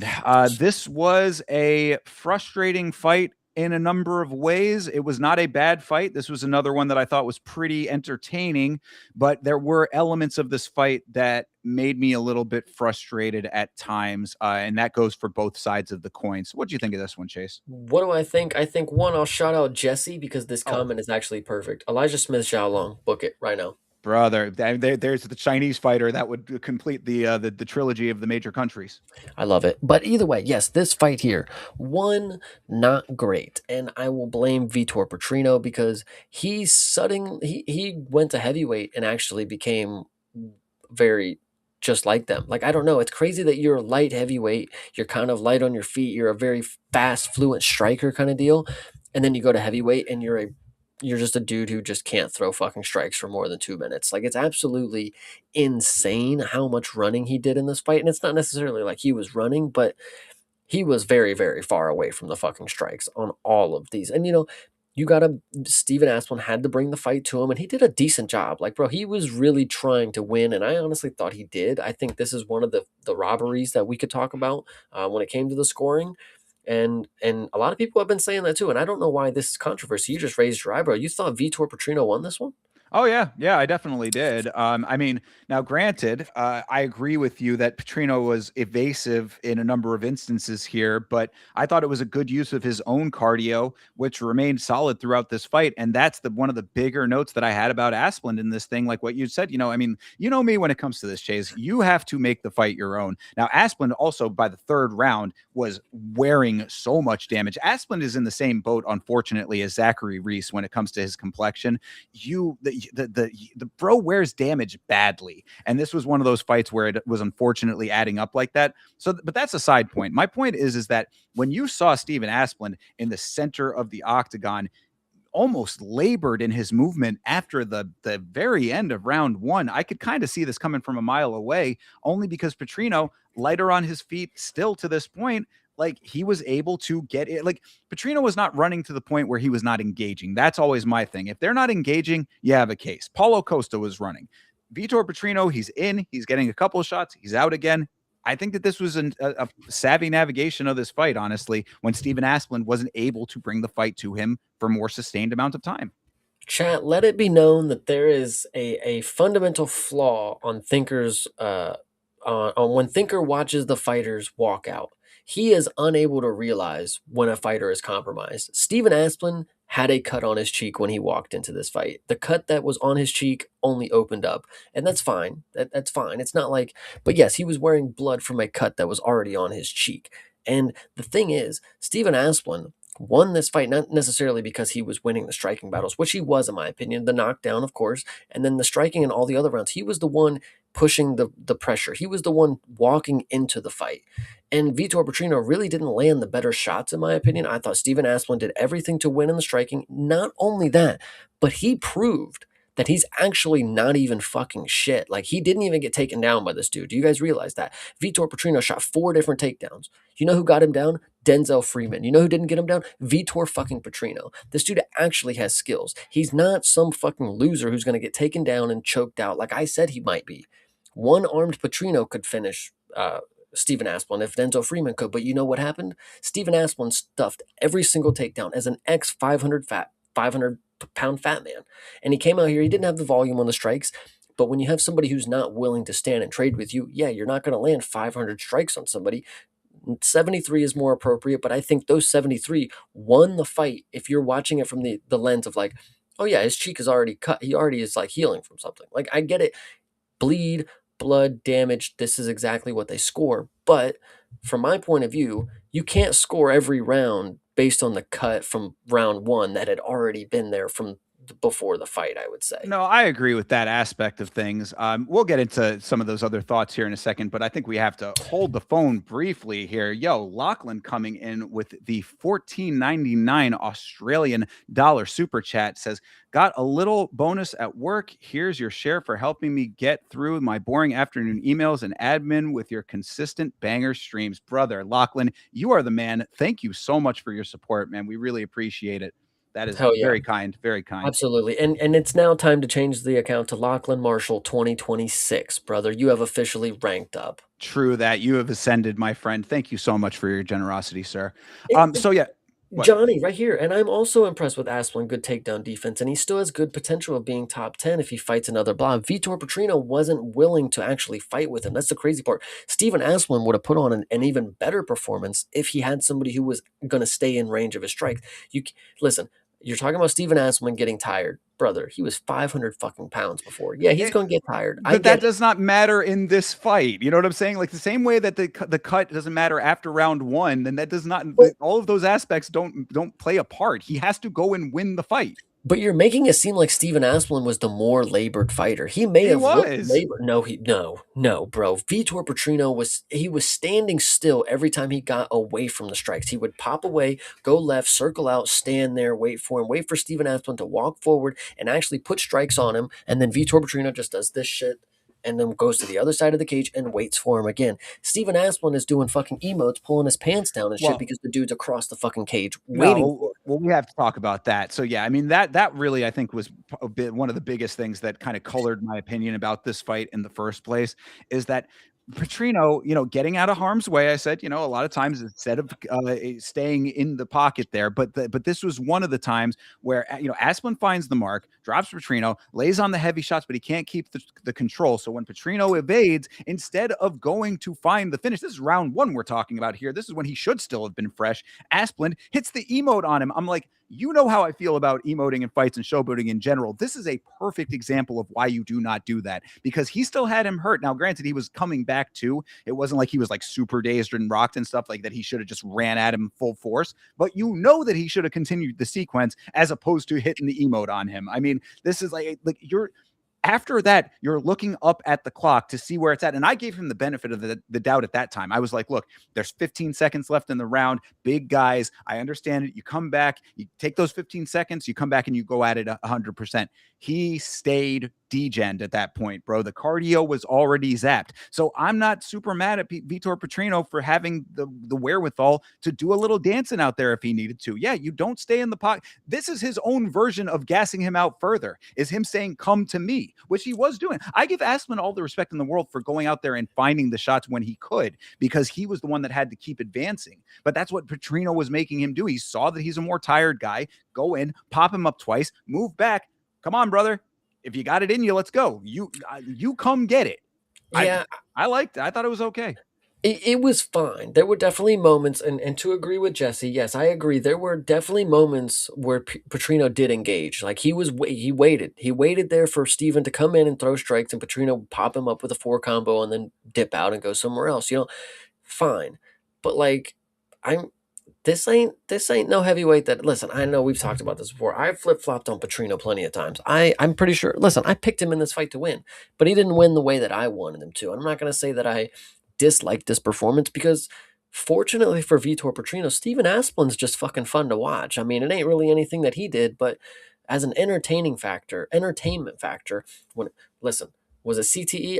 Sports entertainment. I would love entertainment in the sports. Oh no, and Steven look, Asplin's here. that's what I'm saying. I am still a fan of Steven Asplin. I don't care, where he came out after this, this was all said and done. He's even in there say, hey, let's go get a beer after this. He is a cool guy who you want to root for, and I certainly still do. He was in the from the hospital, putting the video out. Oh, it didn't go the way that we wanted to, but we're still in this. All these kinds of things. I like the guy. I like him. I like his style. What I say about Steven Asplin, especially based on a fight like this, is brother. I know you've come a long way in your weight loss journey, and that's very commendable. I absolutely respect that. I respect everything that he has been able to accomplish and has done so far, but you got to get the cardio a little bit higher. You have to. You have to be able to continue pressing when you're, up against a fighter who's going to do what Petrino did. I mean, when you're looking at the clock after the end of round one and then don't regen to round two, that's concerning. This is a fight where he had pressure being put into his face at times. Granted, it was, kind of on, off. But like, if you're not able to sustain, like, think back to the Sean Sharif fight. Sean Sharif he wasn't dynamic enough to make that his own fight. If you have granted it's heavyweight and you're not going to get it all the time, but any of these guys higher up potentially, I mean, a lot of them that, Sergey Pavlovich is going to be able to move better than Steven Asplin. Volkov is going to run circles around Steven Asplin and use his length to be teeping and striking throughout all of that. My point is that there are going to be fighters who are going to bring this type of fight to you, and you cannot just rely on being the guy who can land a bunch of strikes when they're in your face. I definitely see where you guys are coming from to pick Petrino here, but as somebody who picked Petrino to win this fight, I don't know. It's not even just being biased towards Steven. I swear, I think being able to deflect the takedown attempts from Vitor Petrino on top of the striking being close. Again, I don't personally believe that you can count all 3 rounds for damage to Petrino. If you want to count round one because No, he no, no, opened not up all the cut, three. that is very fine to me. But the fact that he's wearing blood after round one, that does not lend me to believe that Vitor Petrino is doing something crazy outside of just opening the cut in round one, because it really was just one cut on the cheek, and then later on he got one, but like that's fine. That's fine by me. I like Steven Aspen on this one. Again, funny guy, decent post fight, little moment with the get a beer thing, but Petrino, God hope that he is not on his way up the rankings for the belt, But Fair. it's heavyweight, and I think talking about Steven Asplin's cardio is a little redundant. It's every single heavyweight's major flaw. But see, that's what I'm saying though. It's not anymore. That's what I'm trying to get at with this. And also, this kind of reminds me of a little bit of like how you would say to me, fouls are just part of the game. You just have to accept it and move on and fight through it or whatever. You got to accept that some of these guys are going to fight a little evasive, and you have to make the fight your own. I think it's a similar kind of deal there. So that's what I'm saying. Heavyweight is evolving. They're trying to evolve it. Like, these are going to be more apparent and more like happen time and time again. A fucking Rizvan Kuniev could be a guy that would give him problems like that. Hmm. Yeah, You that know? dude. Yeah, fair. I agree So, with you, but hopefully there's more for Steven Asplin out oh, there. I definitely think that there is. I absolutely think that there is. I think that a fight like this should hopefully be a learning experience for him. I mean, 7-2. The guy is still, I mean, not early, but early enough. I mean, this should not be something that's going to derail him. Already has a win in the UFC. Fan-friendly fight style. They're going to definitely keep Asplin around. There's no jeopardy of that right now. So come back better, and you will still have a fan over here rooting for you. Absolutely. All right. Next up, to round out these prelims, not too much to say on it except for one major point. This is Chris Curtis versus Miktabek Orolbai. I mean, Mictebek made a rag doll out of Curtis in this fight, but he did it in a kind of sleazy way with those back of the head shots in the first round. Chase, what did you think about all of that? All of that, as in the back of the head shots, I don't really care, honestly. I didn't. I in this performance, I can tell you that I don't remember many strikes being thrown from Mictebek Orabai. I mean, if you look at 20 significant strikes being thrown, that's fine. But 83 total, I think is a little generous because this dude did not strike not one bit in this fight, and I don't have a problem with it. I don't have a problem with it, not one bit. But I will say this, and I want to stop the show for a second because this is the time that the surprise is going to happen. Oh, all So, right. everybody, I know you have been waiting, but I want to tell you guys a little story, just real quick. We got to All tell a right. story. Back when I first started the channel, obviously, I got to have people to root for. Chris Curtis is from Cincinnati. Now, I have never been able to get in contact with him to find out what areas or anything like that, but I have always wanted to get some sort of memorabilia like, oh, this guy's from Cincinnati. Here's Chris Curtis. And I've been waiting for the opportunity to do this. But his opponent, Mictebek Orabai, is obviously one of my favorite fighters in the organization, and I thought it was only right for me to do something very commemorative for him. So, everybody, you have been witnessing it right in front of your eyes this entire time. You haven't even seen it, but I'm going to show you right now. Let's go. So Mictebek Orabai is a part of my collection now. I own him. This guy is my friend. I mean, obviously, look at him. Tell me this is not perfect. This is not the listen. The epitome of what you need in your life right now is your own Mictebek Orabai. So I mean, everybody right here, right now, for our shout. audio only listeners, Chase has a what I is that canvas? I It guess is canvas. it's a canvas print of Mictebek Orlabai that I guess is gonna go on the wall. Perhaps it's like a Gonna go somewhere, man. I don't know, but I just know that I had to have this made because who else would fit the build of having something framed? I needed this framed. Did I not? I cannot tell you how much I love this, Chase. I think that this is such a fantastic thing for you to have done here. Of all of the fighters that you could have chosen, I think you really chose the absolute best one to have enshrined on a beautiful piece of canvas hanging on the wall. See, because like anybody in the world, it's like, oh, if I go get Josh Van, it's like, oh, you're just some bandwagon. You just got the champ. Who's that? You tell me who that is. If you were some casual, you tell me who this is. I know you know ball. If you The- walk in my house and you're like, is that Mictebek? You damn right it is. See, Goddamn. oh yeah, no, hardcore test passed right there. Absolutely. Yes. No, that is fantastic, Chase. Congratulations on an absolutely goated move, my friend. Very, Yeah. very cool. Yeah. I guess I will say, everybody who's out there listening, of course, we are on our individual channels here at CP Smalls. We got to see where Chase ends up putting this thing. I'm going to be tuning into your next stream and hopefully seeing where it ends up, landing on the wall there. If anybody actually does want to know what the plan is, I plan to again. He's going to start a shrine. There is a new thing that we're going to start at my channel. I'm not trying to lock in too tightly to it because obviously money. We are going to start collecting Topps UFC cards. We are going to start collecting it. He's going to start the pile. Oh, he's going to be the head of the pile wherever we figure it out. All the Topps cards are going with him, and he will be looking over them. And Lachlan, no, he will not be stained white in a week. Well, no, but what it will be is your Mictebek Oral Shrine. Exactly. Thank you very much. And if anybody listen, just look at him. He's having a I great time. It's fantastic. I just love it now. I mean, I can't take my eyes off of it now that it's over your shoulder there. It's great. No, I love this. I think that this is fantastic. What a great reveal. It absolutely had to be a great reveal, but what I will say is a performance like this from Mictebek Orabai is a performance that I could just disregard. I could just throw it away. Take the Sure. key, lock it in there, throw the key away because we know this dude can get finishes. He still has a finish in the welterweight division against Uros Medic. That was his debut, I'm pretty sure, guys. Walked in, ripped this dude's head off, no big deal. And you can still hang your hat on that. Like Chris Curtis is not somebody who's easily, submitted. It's not like he's been submitted one time. So it's not like this is the hardest task in the world. I mean, it is, but it's not at the same time. Mictebek was able to control him the entirety of the fight. He got 19 takedowns, broke the record, by the way. 18 was Yes. the record in the division. So Mictebek is already claiming stake in his new Oh, division. And no, no, no, false. The record was, I think, like 14 or something like that. oh, So he he just had, smashed it. yeah, he had the record broken going into the third round.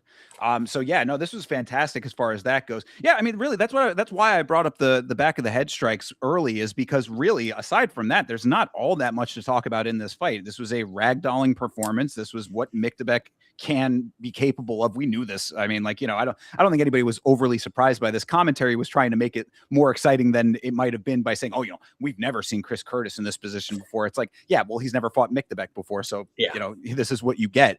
But yeah, that's why I just have to come back to the back of the head strikes, only because it's an unfortunate marring of an otherwise really kind of perfect performance. At least 5 solid strikes to the back of the head in the first round for Miktabek. I was like, bro, this is just not a good look. Not when you're doing what you're already doing anyway. Like, that's my problem with it. Like, we knew that he was going to be able to do this. Don't fuck it up with a bunch of sleazy shots. This goes back to what I was saying about Niem Jargel and the Tibetan Eagle, Sometimes these guys are just they don't know when to stop. The fight is the fight to them. Back of the head, ear, it's all the same, dude. I'm smashing. And Sure. shout out to him. He was able to actually win without doing that much illegal stuff. Dude, he made weight, guys. Can we be happy that he has a scale now? Like, Jesus Yeah, Christ. that's a big upgrade in the cave, just getting a scale in the first place. You are correct about that. The one other thing, again, and I'm sorry that I keep harping on the fouls and stuff, but this was actually something that is not even specific to this fight, but something I did want to bring up. So all of those illegal strikes are landing amongst legal strikes. It's one of those situations where one strike is legal, one strike is illegal. It's kind of questionable. And at one point, Chris Tione, who I think is one of the better referees personally, but everybody's got their opinions and most of them are negative about all of the referees. But Chris Tione is the referee here, and he says to Chris Curtis, who is complaining about these shots, he says, "You were turning into some of them." That's a direct quote that he said. And what I say to that, what does that matter exactly? If you are turning into an eye poke, does it no longer count as an eye poke? What's happening here? I'm glad you brought that up because if I don't remember if you saw the video that Herb Dean actually came out. This was back a while back when he was talking about the eye poke stuff with Tom Aspinall. He explained why John Jones was never ticked for eye pokes is because he put his hand on their head. If you move your head and his fingers go in your eye, you did that.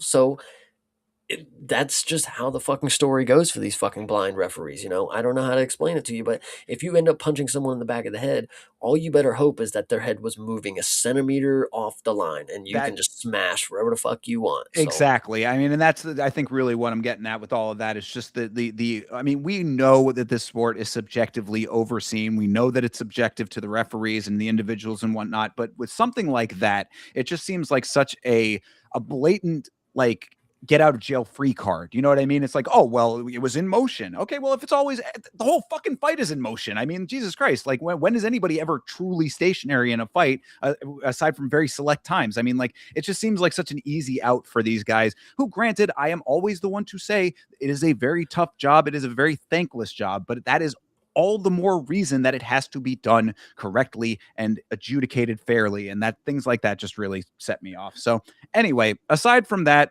I really, there's not all that much to say about this fight. I thought that round 1 was quite obvious. Miktabek did his thing. Round 2, better for Curtis. I think he had a little bit of striking early on. He had a couple solid kicks that connected. And Orlby was right back to what he does. The same with round 3 thereafter, more of what he does. And of course, as you said, Orlby sets the takedown record in a welterweight fight. So 19 is insane and wild. He already had the record going into that third round. This guy is a legend, and unfortunate for Chris Curtis, he complains more, and that's that. But it's the fouls. You know how I feel about this stuff. It was something I had to get off my chest. yeah, there's one thing that I would say is that I know how to pick them. And if you are somebody who is, you are screaming legend, you end up on a canvas, brother. So that's all I got to say. It's not no wanted poster, but brother, I know you come from the century where they hung that up with cloth.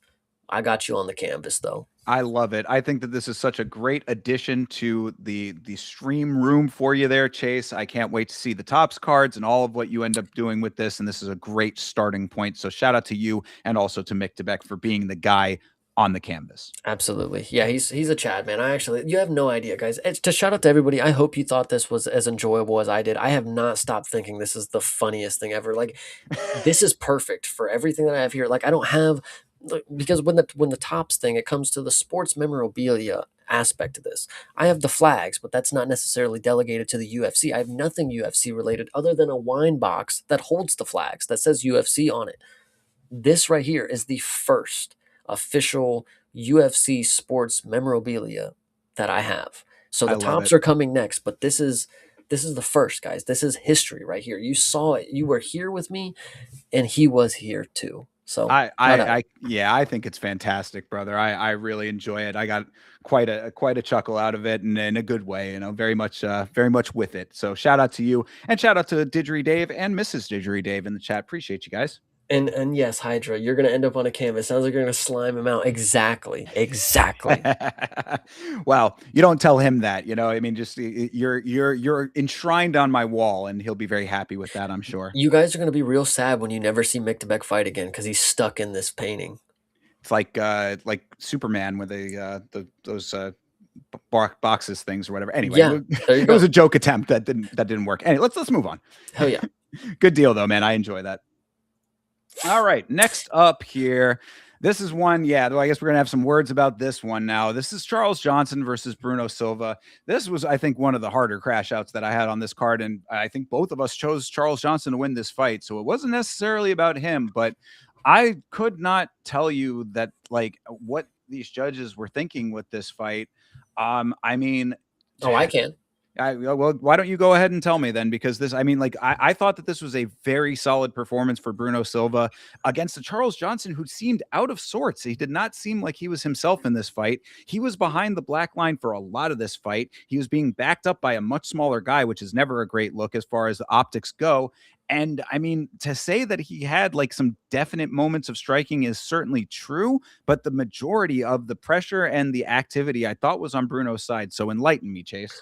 Well, when you look at this fight, you have a person who, when you say Charles Johnson just didn't look like himself kind of deal, well, he did get knocked out literally like a month ago. And I acknowledge that. That's the unfortunate part. The other unfortunate part is that Charles Johnson has a current knockout win against two of the hottest prospects as of right now. Bruno Silva does not have that. So that's the only thing that leads me to believe that the ref took the night off and said 30-27 Charles Johnson because that's what Dana White wants, because there's no other reason for you to believe that Charles Johnson won every single round here. And if you did think he won one of those rounds, then another one of those surely you did not think he won because there were not any moments in this fight. You could even see it on Charles Johnson's face and demeanor during the fight, even when he went to the corner.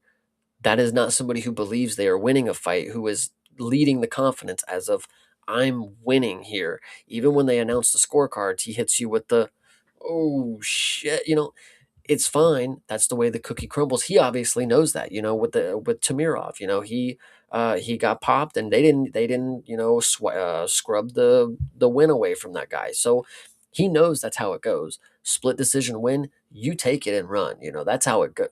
Whatever the case may be. But it's unfortunate because yeah, we picked Charles Johnson and we like Charles Johnson.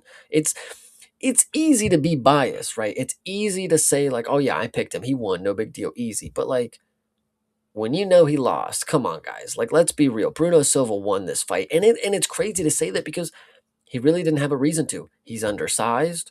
He's not necessarily, the range is not in his play. And he's gotta walk Charles, he's gotta chase Charles the entire fight. And he fucking did that shit. He won, and this is again a guy that Josh Van couldn't even beat. Lonnie Kavanaugh couldn't even beat. In the third round is when Charles Johnson gets the most deadly. Bruno Silva had no fucking problem with him. And I think that's just unfortunate that Bruno kind of got fucking robbed here. Not kind of got robbed, but every single judge, okay, one gave it to Bruno, but the other one giving a 30-27. Again, I ask, did you even watch the fight? This was one of the most egregious judging errors that I've seen. I mean, since the last time I have seen one of the most egregious judging errors, I said this is a name that judge moment to the nth degree, 30-27 for Charles Johnson in this fight. It's like, it's unfathomable to me, really, that that would be the case based on what we saw in this fight. I mean, it was a lot of forward pressure from Silva.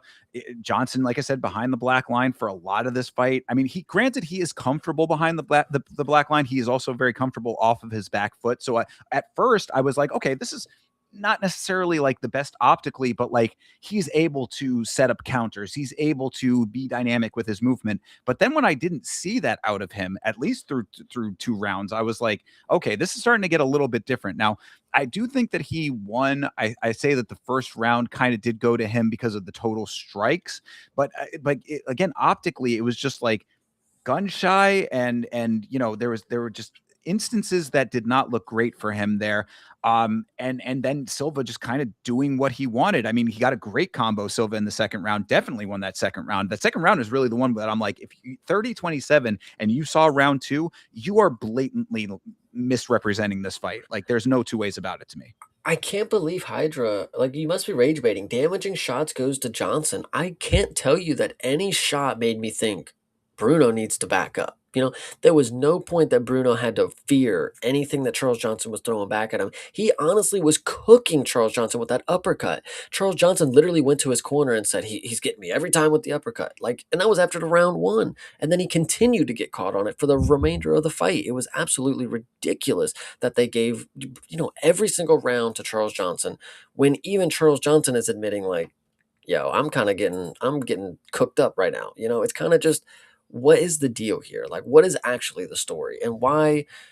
I don't know. I like Charles Johnson, and I would love to see him in the win column, but I want him to do it right. I don't want people to have these performances where I have to create a narrative around it. It's like, bro, go out there and win the fucking fight so I can actually tell you like you're a fucking dog. Like, this one right here, Bruno pulled out the performance of a lifetime kind of deal where he really shut out the dude who has 2 current wins, finishes over prospects that are ranked right now. Like, it's just crazy. Yeah, no, absolutely. It's an unfortunate circumstance for Silva regarding that, at least. But the other thing that I had to mention with this fight was that there was a lot of foul related shit going on yet again.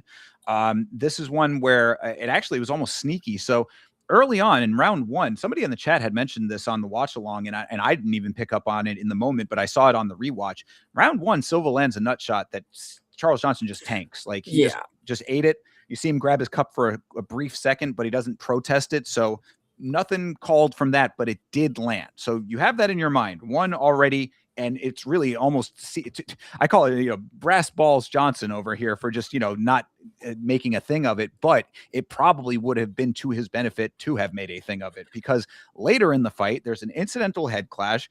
Charles got the worst of that. I mean, like, it was lucky that he didn't go out from that or anything, because if you saw the angle, it was Bruno coming straight in and upward. He's the taller fighter too, so head connects right on the jawline. That could have been real bad, but nothing happens from that. They go right back to it. Then immediately after the head clash, another low blow from Silva to Johnson. And I was like, should that not have been a point deduction? Because there was one earlier than that was called. So now we're at 3 at this point, basically. So you have the first one that doesn't get called, you have one that does get called, and then a second one thereafter that was also warned about, but another hard warning. And it's like, the second one looked like it could have been questionable. It was one that might have just grazed or whatever. But like, the fact that you stopped the action for that second one, should that not have been enough of a warning to warrant the point deduction for the third? Yeah, it's definitely unfortunate. I oftentimes, when it comes to nut shots, like, I'll see them and I'll be like, that looked low, but they don't say anything, so whatever. But Charles Johnson must have that steel tie cup. If he didn't really say anything after that first one, Joe Rogan was probably really proud of him. Like, that's my guy. But True. then after like 3 or 4, I mean, you have to, you can't just let them get away with it. You have to, I don't know. You do have to fight. Unfortunately, I would love to say that Charles Johnson did the right thing by, making it known that things were happening, that the ref needs to fucking step in. Um, but at the end of the day, bro, you got to win the fight. And I don't think you were winning the fight, but obviously Bruno Silva was having moments, whatever you can say. Yeah, I mean, I said that Silva absolutely won two of these rounds, if not all three. I had it either 1-1 or 2-0 going into the third round for Silva. So, I And that's mean, after a rewatch and yes, yeah. in the moment, or Oh yeah. Oh yeah, yeah, yeah. Hmm, Absolutely. Yeah, okay. I was super surprised Well, by this Chad is decision. over here trying to fucking rage bait us. 30-27 is more reasonable than giving Silva the win. Like what? Like I don't, yeah, I don't know where that's coming from, but I mean, whatever the case may be, I guess yet another one. But I'm saying, I mean, this is another name that judge kind of situation here. These guys have to be at least, if we are not going to get justice in any way, shape, or form from the commission, the very least, and I mean, unfortunately, it's the least, but the least that we can do is be aware and within the community make it known who these judges are. So I think that this is an entirely appropriate time for there to be some tweeting going on at whoever these judges are saying, explain yourself, God damn it. absolutely. Um, Yeah. Either way, Charles Johnson gets the win. Both of us had picked him to win, so congratulations to us. But and that kind of the last thing I'll say about this, and we can move on. But on the watch along, I did say this as well. I am a fan of fighting. I am not a fan of any specific fighter generally. There are some fighters that I like more than others. There are fighters that I'm friendly with, these types of things. Like I I am a fan of the fighting itself. And for that reason, that is why I care so much about fairness in these fights because I like to see active competition that is on a level playing field. So let the best man win based on that. So that's why when Chase and I come in here and say, we didn't think that Charles Johnson won this fight. You can tell that it's the bias goes out the window because to me, it's the fighting that matters more. And that's why we're all here is because we like fighting. So if you have these weird parasocial relationships with fighters where it's like you want them to win because they're your buddy in your mind or whatever, like that I really think should be thrown out the window when it comes to how you're viewing the sport because at the end of the day it should be about a fair and level playing field for the guys that you like as well as the guys that you don't like. So the guys that you do like end up getting fair wins. It's what you said earlier about this fight, Chase. You want to see them win. You want to see them win legitimately. Yeah, 100%. Yeah. I've said this plenty. You were speaking to a point that I've always talked about. It's like, if I don't get upset about the robberies that are fighters that I don't care about, then why should I care about the fighters that I do care about? If it's not completely across the board, if I can't make a muck about fucking Virna Jandiroba, then I have no reason to make a muck about Josh Van. Like I mean, if I'm not if we're everybody's not getting the equality that they've needed, whatever. Exactly. Absolutely. So, anyway, that's all that I wanted to mention about that. We can move on to the next one here, which of course is Iwan Kutelaba versus Umar C. This guy Umar C needs to get the fuck out of here at this point, bro. I mean, granted, now I mean I'm probably being a little premature with that, but I think that where that's coming from is just me saying that I have seen enough based on this performance and his last performance. Oh yeah, no, I mean, I kind of agree with what you're saying. They'll definitely give him another one, and if two or three more. But brother, there was nothing happening in this fight, at least on his end. Cutalaba's doing exactly what he does every single time, and uh, the fight ends in a fucking submission that he taps to before it's even really locked in there. I mean, you can't really say too much else. There's only one thing to talk about. One takedown attempt, right into guillotine, mounts up, dude taps right away. I mean, this is supposed to be some hot prospect. You're at least supposed to show me that you're willing to die in there. Think back to what the Contender Series had in store for Mosvar and Diego Lopez or whatever. Maybe it was their debut on short notice. I don't think it was Contender Series. I think it was debut. Diego Lopez had a knee bar on Mosvar. He did not tap, and it was deep, and he did not tap one bit. Mokayev almost had his fucking leg ripped off by Andre Filio or whatever it is. I know it's a different type of submission, but like they were willing to risk limping for the rest of their lives. Omar C was not willing to risk anything in this opportunity. He tapped right away. He tapped 10 times. There has been a counter.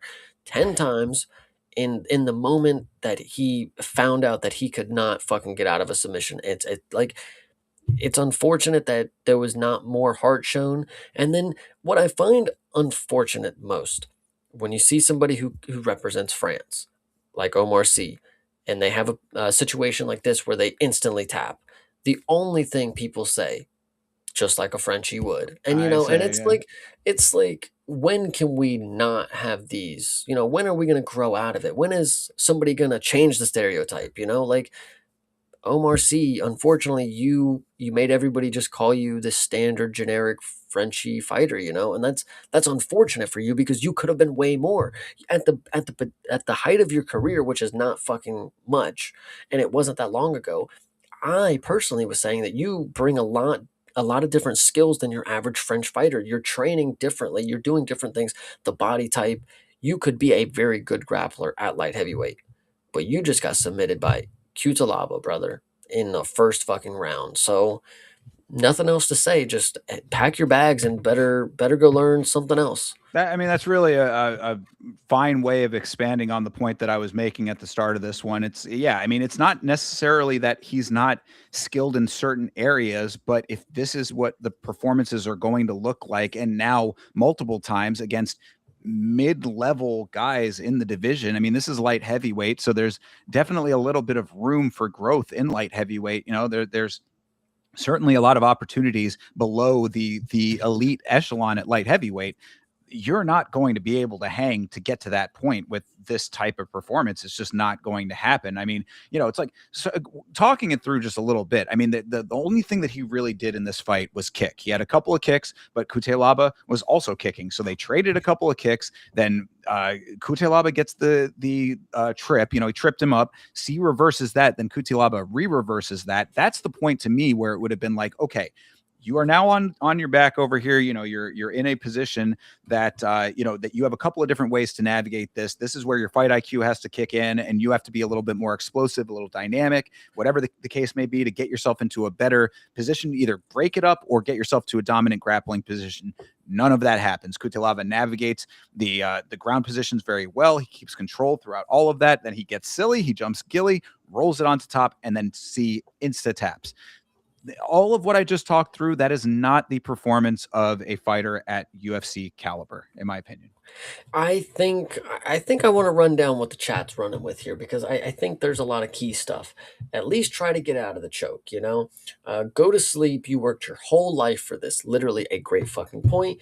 And this one, I love this from Hydra. One Umar C takes away all the work Benoit has done to change the stereotype. And Well, it's so true. I was going to say that Perez Zayam is also changing that stereotype as well. So let's not get too crazy about like that. People are going to say dumb shit all the fucking time. So we know that that's just going to naturally be the thing that people are going to fall back on is going to be dumb shit. So I wouldn't go too far down that road with it, but I understand the point that you're making here. The last point that I want to make, and Jesse, I'm not trying to point you out and I'm not trying to go at you too hard, but don't sit here and tell me Cutelaba is a fucking grappler when this dude has 13 TKOs. He's been submitted 4 fucking times and he And, has 4 submissions himself. and 2 also, are in the UFC. right, and also a guy who you know is a psychopath. You know what I Yeah. mean? Like he fights like an absolute maniac. So really, I mean, I have to say, like honestly, like with that point in mind, this was actually one of the more controlled performances for Cutelaba that we've ever seen. I mean, he really like navigated everything very kind of standardly. The technique was all sort of there for him, and he didn't have to go crazy. But this is a guy who you can get. Why we neither of us picked him to win this fight is because of what a crazy man that this guy can be at times. I think what's more interesting, and I think this is really key, we have to find out what is going down on April 4th or whatever, because he clearly wanted to be there so much more than this. He had to win here. He not only had to win here, he had to win by finish because I want to be April 4th. I want to go April 4th. You guys Brother, didn't let me, but I will do it. I'm the madman. You guys want guys like this, you I know? said it takes an absolute Chad like Kutelaba to win the fight, take no real damage, get a quick sub, and want to come back in 3 weeks for another fight, also at the Apex. Where it was Oh God. randomly, he's just, I think he said that he lives in Vegas now, so I guess it's just down the road from him. So it's like a home game, but like Yeah. it was very mind boggling because you're right. He really, really wants to be back on April 4th. Jesus Christ, there must be some holiday or something that he really wants to compete on. It's his cousin's birthday, and he's It's gotta. close to Thinker's birthday, so I mean, you know, maybe that's that could he could be wanting to put on another great performance for your boy, which I very much appreciate. So thank you, Kutelaba. Absolutely. Yeah, no, this performance, Cutelaba, honestly, one of those dudes that's gonna be forgotten. And I don't mean that in a bad way, but people are never gonna remember just how fun and exciting that this dude could be and how big of a fraud checker he is, really. When you look at the people that he's taken down, Ebo Aslan, guys, he submitted him too.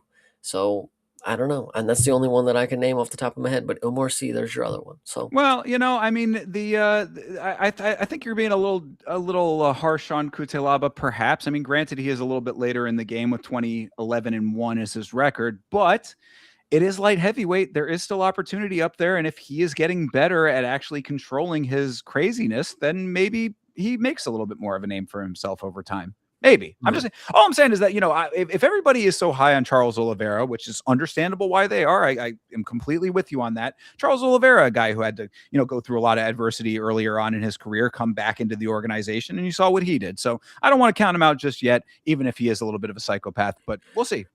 Yeah, I like him. He's fun. Yeah, no, I agree with you on that. Definitely, he's definitely fun. Certainly, still a person I will not be betting on. True. You never know. But good deal here. All right, let's get to the next fight over here. This is one that I mean, I'm I wanted to say I didn't actually say it when I did it, Chase, but you had said that the Manuel Sosa knockout potentially could be a fight of the year or a knockout of the year contender. So I placed him on the list, on the fight tracker list. I think that I might have to put this fight on the fight tracker list, at least as an early entry as well. This is Marwan Rahiki versus Harry Hardwick. I mean, this dude Rahiki, I was already somewhat of a fan of him from the Contender Series. We had the whole conversation last episode about why that was. I certainly knew that he was able to overcome at least a little bit of Contender Series level adversity. But what he did in this fight, not only with his own output and his cardio, which were top notch perfect as far as I was concerned, but also the adversity that he had to go through from Harry Hardwick, who really made a fan out of me in this fight. I think that this was a fantastic fight and definitely one that deserved the fight of the night bonus that it got. Yeah, I think this was a very fun fight. I mean, we'll talk about Rahiki, but I definitely think that the main part of this story is you'll have to talk about Harry first. English shins are nothing, of course, but English chins, they definitely are something. I And like this it. guy showcased that he does have a chin, and he did get TKO'd, leg kicked in his last fight. And so when you go into your next fight, and that's something that happened, you have a lot to prove. You have to prove to everybody that one, you are a fighter. There's a lot of narratives like, is this dude even a real fighter? Is this dude this? Is this dude that? He quit, he did that, blah blah blah. So you have a lot riding on this. And not only do you have to showcase that you're not a quitter, that you're not a punk, you go up against somebody who's a decently scary prospect. This is not somebody who is an easy fight by any means. But what I will say is Rahiki is kind of leading me to believe that he's going to be one of these guys that just, and when I say this, I don't want you guys to think of it in the sense that we normally think. Plot armor that normally exists for people who are getting fucked up, and they just somehow pull out the win. I think Rahiki is going to have some sort of plot armor in the way that he just happens to break his opponent's fucking jaw, halfway through his fight. It's not necessarily that he came out here and put on the most masterclass performance. He didn't come out here and, get a win in the first 5 seconds. No, he put on a really great performance, and that led to his opponent's face breaking. It's not like it's not the craziest thing ever. I mean, obviously, it was a little anticlimactic. Shout out Harry Hardwick for going as long as he did, but like it goes back to the thing with the guy with his eye. He continued to go on. He fought through the end of the round, but at a certain point, bro, it ain't worth it. It ain't fucking worth it to have your jaw fucking destroyed even more. It's already broke. Rahiki, shout out you, brother. Gave you the dub, but I think it's just interesting. Marwin Rahiki is going to be one of these dudes that just impressively finds the victory, and it may not be a finish that you love, but on the short side of it, he broke this dude's jaw and he made him fucking tap out of the fight. The coach had to call it because if not, I mean, he's going to be screwed up for a while. Oh, for sure. Yeah, no, this was an entirely appropriate end to this fight based on the damage that Hardwick took. So I mean, like that has to be said front and center. Like there is no shame in Hardwick's game when it comes to recognizing that he was compromised in that way and saying that this is the time to not go on Yeah. any further. Like yeah, no disrespect to him in the slightest. What I would say about Rahiki on the other side is that, I mean, if it wasn't the jaw break, it how could it not have been any of the other things that he was doing in this fight? I mean, you want to talk about a fan-friendly fight style here. This dude was laying on some of the craziest power with the most beautiful technique on top of it. That's what really was sticking out to me. It's not the fact that he was landing in volume. We've seen lots of volume strikers over our time. I mean, like there are plenty of people who will, pitter patter shots to the arms and to the, the midsection and the side. And you're like, okay, yeah, you see we talk about the numbers all the time, 175 significant strikes. It's like, where's the significance in some of those? Every shot that this guy was throwing seemed to be significant in some way. I mean, like he was putting on such a crazy amount of volume with crazy power on it, and the technique was right there to make it all connect. I mean, like he was also very poised at times. Like he picked the shots and the timing very well. It all goes back to the praise that I give to Hardwick for throughout all of that, still being able to come back and land his own shots throughout it. I mean, like this guy Hardwick was taking such crazy damage and then still somehow finding shots that would back Rahiki up at times. I was like, this really showed very great determination and grit on both sides. Rahiki just able to put together the pieces in a very satisfying way. So I think that this fight went perfectly. Again, Rahiki is another guy. I would like to believe.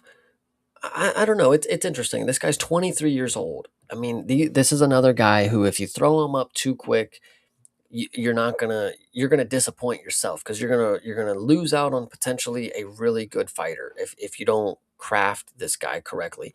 You can throw him in here with Harry Hardwick. You give him a guy who's gonna take as many beatings as a lifetime, and that's exactly what he did. Marwan Rahiki, he went up against the immovable force kind of deal. And evidently, he was the victorious. He didn't actually have to finish him in the way that we typically see, but the fact that his work overall ended in a TKO, I think it's a good sign going forward. We're still going to have to see a lot of the skills that he has against different styles, but at 23 years old, he seems he seems built for it. Like, I mean, at 23 years old, he seems like he's physically ready to compete at this. Like, that's another thing about Raul Rosas back in when he was 17. Physically ready to compete is a big thing. Rahiki's physically here. He's very intellectual. He can speak. He's got the promo abilities. He's very wholesome. Whatever you want to say, he's got a lot of things that at 23 years old, give him 2 years, and he could be a fan favorite. Obviously, he's going to be headlining the fucking or co-main event, the Australia card or something. Who knows? But there's not that many people out there that they really want to see in the headline. So he's fine by me. Yeah, no, absolutely. I mean, I do want to touch on, a couple of the points there. 10-7, shout out to 10-7, of course, but Mhm. 10-7 saying, he'll get it chinned eventually. That goes to the point that you were making about not hot-shotting him too quickly. He is a younger guy. Let him develop a little bit. I think that would be appropriate. But then to the more major We've already point, seen him chin too, is actually a point. I mean, he didn't get true, knocked out, but he got very close to dying on the Contender Series. So yes, it's very likely and very possible. But for sure. he's got to learn. Absolutely. Yeah. That, and also, I mean, that goes to Jesse's point about, the fact that he extends his combinations possibly to the point of overextending at times that will leave him open to being countered. I think that that's a very solid and a very apt criticism there. But off of what we saw in this fight, off of what we saw in the Contender Series and what he is potentially developing into, I would say that Rahiki is the exact combination that you want in a fighter at any weight, but especially at lightweight. He has excellent cardio to Featherweight. enable. Oh, is he featherweight? My bad. Sorry. Yes, featherweight. Sorry. But at any weight, it applies to any Yes. weight. But yes, in this case, at featherweight, he has excellent cardio to enable long-term powerful output. That's what I take away from Rahiki's performance here. Is that this is a guy who he has the skill set to be technical, he has the power to back that up, and he has the cardio to do it for the entirety of a fight. Right now, if those are your building blocks, that's your foundational element of what you're seeing out of this guy.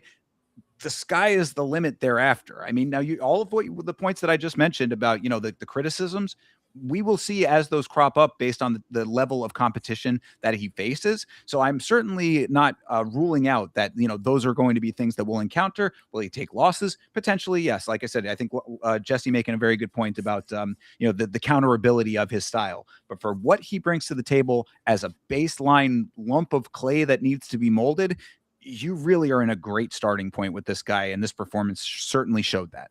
Yeah, hell yeah. Shout out Morocco and shout out Lachlan. Of course, shame he doesn't rep the flag. I'm pretty sure he reps both guys. I've seen him talk about both, and he said he shouted out everybody back in Australia or New Zealand, whatever it was, and he also shouted out people back in Morocco. So, shout out. Yeah, and of course, I mean, just to make the point, obviously, Australia, New Zealand has a very solid representation in mixed martial arts and in the UFC. Morocco has a couple of fighters, but he really has the potential to be a hometown hero for Morocco in a way that he might not have for Australia. So I think it's understandable. And like you said, if he's repping both, I don't see any problem with that personally. Hell yeah. So good deal, man. I mean, really, like this was a really fun one. And again, shout out to Harry Hardwick. I just last time I do want to reiterate that we talked about his performance against Kue Fernandez with the leg kick TKO and all of that. This is exactly the type of fight and the type of fight style that gets you back in good graces. And he did come out and say that he's not going to be cut after this. So, you're going to see Harry Hardwick again. And now I'm rooting for him. I'm definitely going to be keeping an eye out for his next fight. And I will be back in that horse, hopefully, to get on the right side of things, because he does bring a good amount of determination to his fight. Yeah, but I don't necessarily think that I'll be rooting for him to win any fights because this dude gets punched in the face a fuck ton. Yes, he Holy does. shit. Yeah, this is another one where I don't know. I don't think he's a scouser, but the English don't get knocked out. I mean, that might be true, but the jaw certainly does get broken when you get hit that many times. I would like to also say that I would pray and listen, this is the fight game. A lot of people have a lot of different troubled pasts and different stories that they've come from. But Harry Hardwick, the way that his physical appearances look, I would hope to God he has never done hard drugs because that's the first thing people would ever say when they look at him is like, that dude is fucking zoinked out of his mind kind of deal. So I would pray that he has like the wherewithal, like, let me be better than what people assume of me. Let me change the stereotype but if he has, and he does normally do drugs, I would not be surprised. He looks exactly like he does. Scary looking at that, but it's fine. Sure. Well, these are the things that you can overcome by putting on great performances, and hopefully he has one of those in his next fight. Because here he was one tough punching bag, unfortunately, but one that punched back. So I mean, I definitely give him the credit that he deserves for that. Yeah, absolutely. All right. Well, that being said, let's move on to the next fight here. This is Andre Fili versus Jose Miguel Delgado. Delgado got the win in this fight. He certainly did. But I mean, this to me, I know that you're super high on this guy, Chase, and I don't want to down him. I said I think he did win this fight definitely, but I did not think that this was a performance that screamed to me, this guy is next up. This screamed, this guy is a solid middle of the packer to me. This was an unfortunate performance to witness because yes, I am backing Jose Delgado. I am not jumping off the Delgado train ever. This is my guy. Seriously. I appreciate him. As you can see, he's repping Mexico now. This is what we wanted. We need you on a sphere card, buddy. Let's get you another sphere. But the thing is, it did not go the way that I wanted it to. It did not end earlier than the judges the way that I wanted it to, but what you can hang your hat on, Andre Fili is a very experienced striker. He has been on the feet with, 38 people. Jose Delgado is only 13 fights into his pro career. He does have 2 losses already, one being to some random guy in the regionals who's a decision merchant who has a win also over Javier Reyes. So maybe that dude's decent, but decisions are just not his thing. A split decision is fine. Unfortunately, it was a split. I don't think it should have been, but it was. And it was also just not the performance that I think a unanimous decision would have warranted. So it would have looked bad either way because if he would have got a 30-27 after what I saw, that's unfortunately going to fill his head a little more than it should. But a split decision to Andre Fili, hopefully you go back to the drawing board and you're like, yeah, we got to figure some shit out. I don't know. I'm still rooting for Delgado though. I really appreciate him because I don't know when I watch the weigh-ins and they faced off or whatever. Delgado had this look in his eyes like, I feel bad, bro, but business is business. And then we get out here and I'm seeing this performance and I'm like, Andre Fili really didn't show any caution to win, and that's what he gets for being an experienced fighter. He's been here, he knows different types of fighters, but Delgado really kind of, I don't know, it just didn't seem like he ever had that one shot that was really going to put Fili out. When you saw the fight with Nathaniel Wood, that dude was trying to kill Nathaniel Wood. This fight right here, it's kind of like he was playing around with Andre Fili for a little bit. And it's not like he was doing it on purpose. He just wasn't able to get in his rhythm. Andre Fili's a very skilled striker, switching stances, throwing a lot of interesting strikes. Delgado still got the win. I think that's what we should hang our hat on, even though we all don't love to see it like that. Oh yeah, no, absolutely. I mean, I'm happy that he got the win. I don't mind that aspect of it. I also said that a split decision is surprising because really this was a pretty clear 29-28 for Delgado, in my opinion.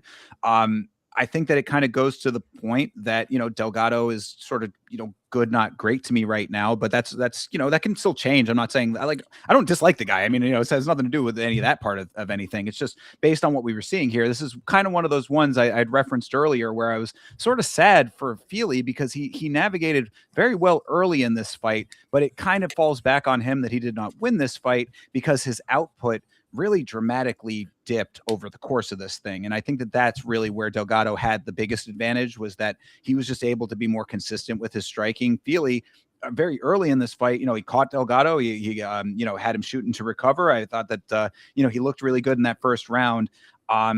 He was flowing nicely. That's, I think, Fili, like when Fili is actually in his element, this was a good fight to like remind you why Fili has been around for as long as he has been. Like when he's in his element, when things are clicking, he flows very nicely. He has a very like hard movement set that kind of is confusing sometimes. I think Dom Cruz, made a very good point about this in commentary, where like he has sort of a phantom pressure is kind of, I think, the way that Dom described it, where it's like he's sort of baiting you into things by like being just close enough into range to like make you feel like you could be comfortable but still being able to catch you. Like I think that he brings a lot of good elements to a fight that like would make it seem that he should have won, but he wasn't able to sustain it throughout the 3 rounds. So that's where Delgado ended up getting the better of him. It was just over the course of the fight. But like you said, no real moments that were like, that's the thing. That's the one thing. Oh, Delgado did this to him. Of course he was going to win the fight, that kind of thing. There was the thing that really stuck out to me most about this. Yes, it was a lackluster performance. Yes, it was not what we wanted. But when he got on the mic after, sometimes people just know exactly what to say, and it's not that he knew what to say, because it felt like he was being genuine. But it reminded me of Brandon Moreno when he said, I don't know if I'm going to be the champ tomorrow or the next day, maybe not even the next day, but I will become the champion and I will bring the belt, and he actually did that. And, when you see the promos, like it's something that like lives on. Delgado at the end of the fight, very humbly, he said like, I know this wasn't what you guys wanted. It wasn't what I wanted either, kind of deal, but I'm willing to put in the work to prove to you guys that I'm one of the pound for pound fighters in the organization. And like, it felt like a really good thing for him to say, because you don't get that shit. You don't get people who there's no character, there's nothing else. He's looking forward to like what he can improve in his career. It's not, I want to fight for the belt, I want to go do this, I want to do that, I want to give me the bonus, Dana. It's like, I want to prove to you all I'm better than that. I'm not only better than that, but I'm one of the best in the fucking world. He cares about what we think of him as a fighter. Yeah. And that's what's important. No, I agree. Absolutely. I thought he was great on the mic. And one other thing that I picked up on his post-fight interview was him saying that, he appreciated this fight with Fili because he watched Fili versus Holloway live. Like he's a fan of the sport and went into the sport. I always say the future stars of MMA are made in the stands. So, I mean, like, he's really proving that point right here. I want to see him become that. Like, again, I'm I'm being a little critical because of the performance that I saw here, but he's going up against a very tenured fighter in Andre Fili. This is a dude who's been through a lot. So I don't think that this is going to derail him. I think that this is just one to kind of keep in mind that he still does have those steps to go. I've said this before, and I don't want you to feel like you shouldn't be critical of a performance like this. And I think everybody should be, because even Delgado knows that this is not what we've come to expect from him. This guy knows that he could have done better, should have done better. But the thing is We have to let him know honestly, and no bias, no bullshit. If he's going to get better, he has to know what he needs to get better. We can't glaze a performance. You beat Andre Feely, hats off to you. You outstruck him. You did that. You got a takedown. Whatever you want to say, none of that really matters. You know that you could have done more. You need to hear that other people see that you could have done more. It's not just you feeling like that. A lot of people, they overthink and they're down on themselves. They're hard on themselves. But like, it's not us being, mad or disappointed. Like, bro, you have the skills. Like, you could really do this shit. We are locking in because we see that these are the things that are missing out of this performance compared to what you've done before. Yeah, So no, you just need to lock in. yeah, it's literal constructive criticism. Yeah. I mean, it's exactly what it is. I mean, we want him to continue on. So these are the things that like he already is acknowledging it. So it's not even like he really needs to hear that from the community as much. If he goes back and continues to work hard, like there's nothing to say that he doesn't achieve what he wants to do. He's still young. I mean, 11-2. This is a perfectly fine record and a perfectly fine stage in his career and a win over a tenured guy. Like these are all the things that you should be doing. It's just, there's that little bit of an extra bump you need to be in the upper echelon, to be in that elite status. If you're claiming that you want to be that elite, you got to work that extra inch. It's just all, the difference in the sport is very razor thin at times, but it's those types of efforts that make the difference. And what you're able to accomplish in your career is hinging all on that.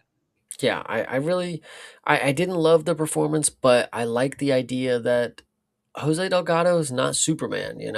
I did build him up to be one of the better prospects that we have, and I still believe that. Featherweight division is starting to get jam packed full of prospects that are very deadly.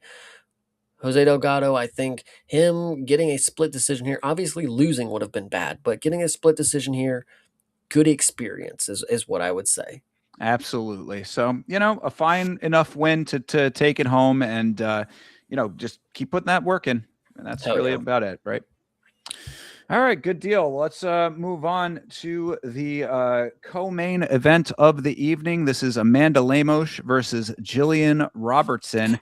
What I said about this fight coming into our review here, Chase, is that Jillian needs to train at Bia Mesquita's gym.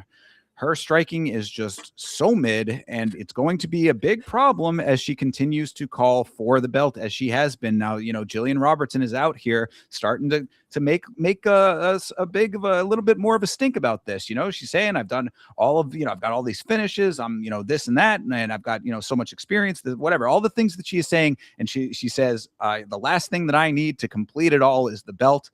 If you're asking for it, you're going to find out real quick what the top of this division looks like. And Mackenzie that's, Dern. well, I mean, yeah, true. Good point. You know what I'm saying? There are definitely going to be challenges. Even Mackenzie Dern has better striking than her. Listen, this goes back to what I was saying before the fight. And then if you're talking about her striking, this goes right into it. She was 100%, and I know Bleeding Edge saw it too. 100% Jillian Robertson was limping into the cage. And now She was pimp walking. that's not what that was. She was definitely limping, and that is exactly why she was not able to strike very well. Is because it was her left knee, and that's exactly where she didn't have no jab in this fight. You got to snap forward and step. She didn't have that. She didn't have any movement. If you rewatch the fight, she had this weird, awkward moment where she would lift her leg up like she was checking a kick, or if she was going for a knee, but her leg just did not lift very high. Like, I can't tell you what was wrong with her. She obviously was able to use her leg, but she was clearly in some sort of See, discomfort. And I think performance in this, and I think it actually speaks to the level that Jillian Robertson is. She literally got a finish on a bum knee. Yeah, she was grappling most of it. Yeah, she fought through adversity with a lot of illegal strikes, but she still got the victory unanimously, very dominantly, for somebody who I know at the time was not 100%. I mean, if you don't want to see it that way and you want to talk about her striking, I think in the next fight, at her at 100%, you will be very surprised to see that she can actually still strike. I this fight right here is just a bad indication of it. I mean, no, but see, that's the thing, though, is that I've kind of had this criticism about Robertson for a while. It's not necessarily just this fight. I always go back to the point that was made a while back. I forget which fight it was of hers, but the fact that she doesn't do any kind of weight training. Like that always stuck out in my mind. It's like, you're out here as a professional fighter and you're not conditioning your arms to be stronger. Like that kind of just is an odd sticking point to me. And then you see something like this. Now, you're talking about this limp. People have been saying it. I saw it in the chat during the watch along, this and that. All I know is that if she limped to the cage, she certainly was bouncing around on that foot and that leg before the fight started. So I don't know how compromised she actually was, unless that was all for show. She didn't seem like she was in her own head at I all about it. So I don't know. I I I mean, like, think it's listen, plenty of fighters are compromised to go into the fights, and they still know that they have to. uh, see, the internet didn't like that line of discussion Right? from Chase. I'm telling you. The Oh, he's thing back. Hello, is Chase. a lot of fighters go into their fights compromised. They have to carry on with the show. You know, if you pull out of a main event, co-main event, you are frowned upon. Jillian Robertson has been around long enough. She has seen all of this happen. She knows they don't give a shit if my knee is tweaked. But I'm not saying that she couldn't fucking walk. But she was ginger on it, and yeah, if she was jumping, she was locking in. She had a whole fight to go where she's gonna be standing on her knee. Let's get the worst of it out the way. Let's jump on it a little bit. Let's bounce around. But when you watch her, even at the end of the fight, she's stilting on one leg. She's locked her right knee in place because she doesn't want to put any pressure on her left leg at all. She limps out the cage. Like it's really interesting. Like I don't know, am I a body language expert because I can tell when somebody maybe she has a leg that's shorter than the other. I don't know, guys. Does she always look like this? Well, regardless of this, though, I mean, like going back to my point, so it's like, okay, this fight that 100, let's say that that's 100% true. You've seen striking out of Jillian Robertson before that has made you think, man, that's No, but that's I've seen champion level. striking before. I've seen her strike because in this fight I said, "Wow, she's not doing what I've seen her do before. She's not looking like she does." She got it immediately to the ground, which is fine. We're good with the ground stuff, but she had to fall back on that. We probably would have seen a better striking game from her with Amanda Lemos. It probably would have been heightened after the fact when you'd be like, wow, she went 15 minutes and stood with Amanda Lemos. That's a knockout artist. That's a really good striker. That person got a title shot off of being such a good striker. And Jillian Robertson went 15 minutes on the feet with her. Unfortunately, with a bum knee, we got to take her down. And maybe that was the game all along because, again, it's Amanda Lemos. But Jillian Robertson on a bum knee, I think, took this victory single handedly. And I think you'll be very surprised to see her look a lot better in her next fight. I wouldn't be super surprised. I just think that I need to see striking improvement to be champion material to me. Because I mean, look, Jillian Robertson has the most submission wins in women's MMA. I mean, she's credentialed in that department, so there's really nothing to improve there. I just that's why I say, I mean, I think that her having a coach or a gym like what Bia Mosquita does, where she's drilling striking to get herself up to snuff that way, could make her only that much better and more of a champion, a champion in the making than what we're sometimes seeing out of her currently.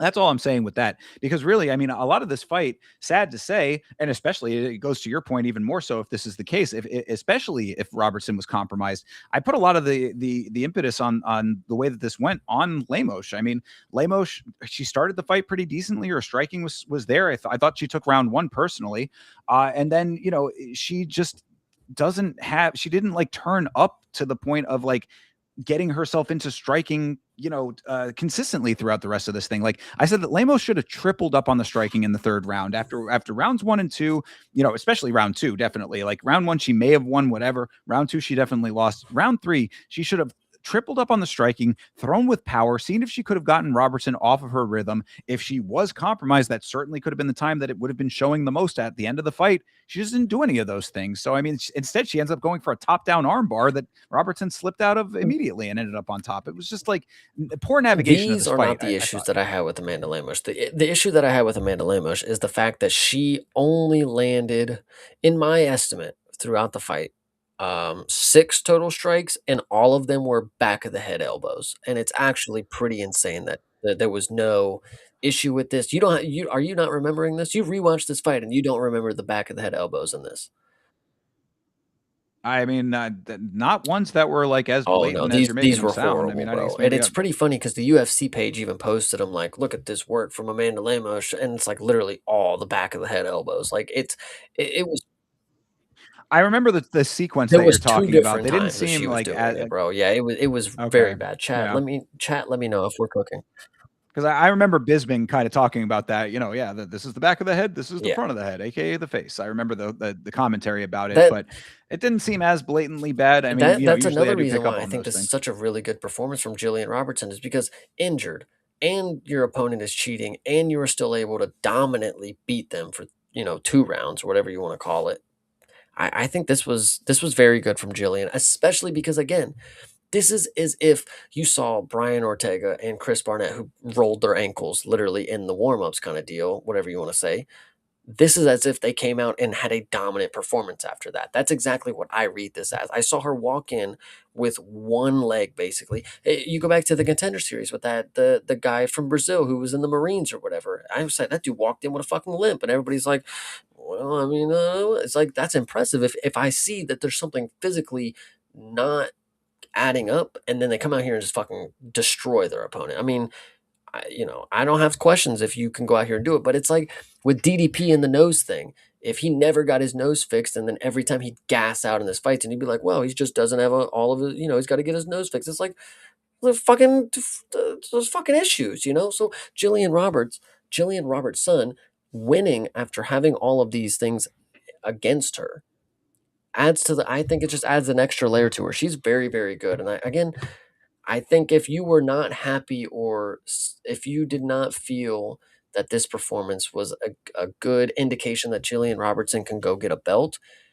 I will take some dog money on Jillian Robertson against Mackenzie Dern, everybody, right here, right now. Fair enough. I'm with it. I mean, look. I'm a fan of Jillian Robertson. I think that there's like a little bit of a hole there. Yeah, I know. I'm seeing what Bleeding Edge is saying here. I guess I gotta go back Dude, and one of rewatch it them, on. she's like, "Oh my bad, my bad," and then just goes right back to it, like fucking, oh god. Yeah, no, that's not great. But again, I mean, look, illegal strikes aside, I think that in that third round, it really could have been her time to throw legal strikes to start putting actual pressure on Jillian Robertson. I mean, like, show that you have some takedown defense for fuck's sake. I mean, you're supposed to be at the highest level of the sport.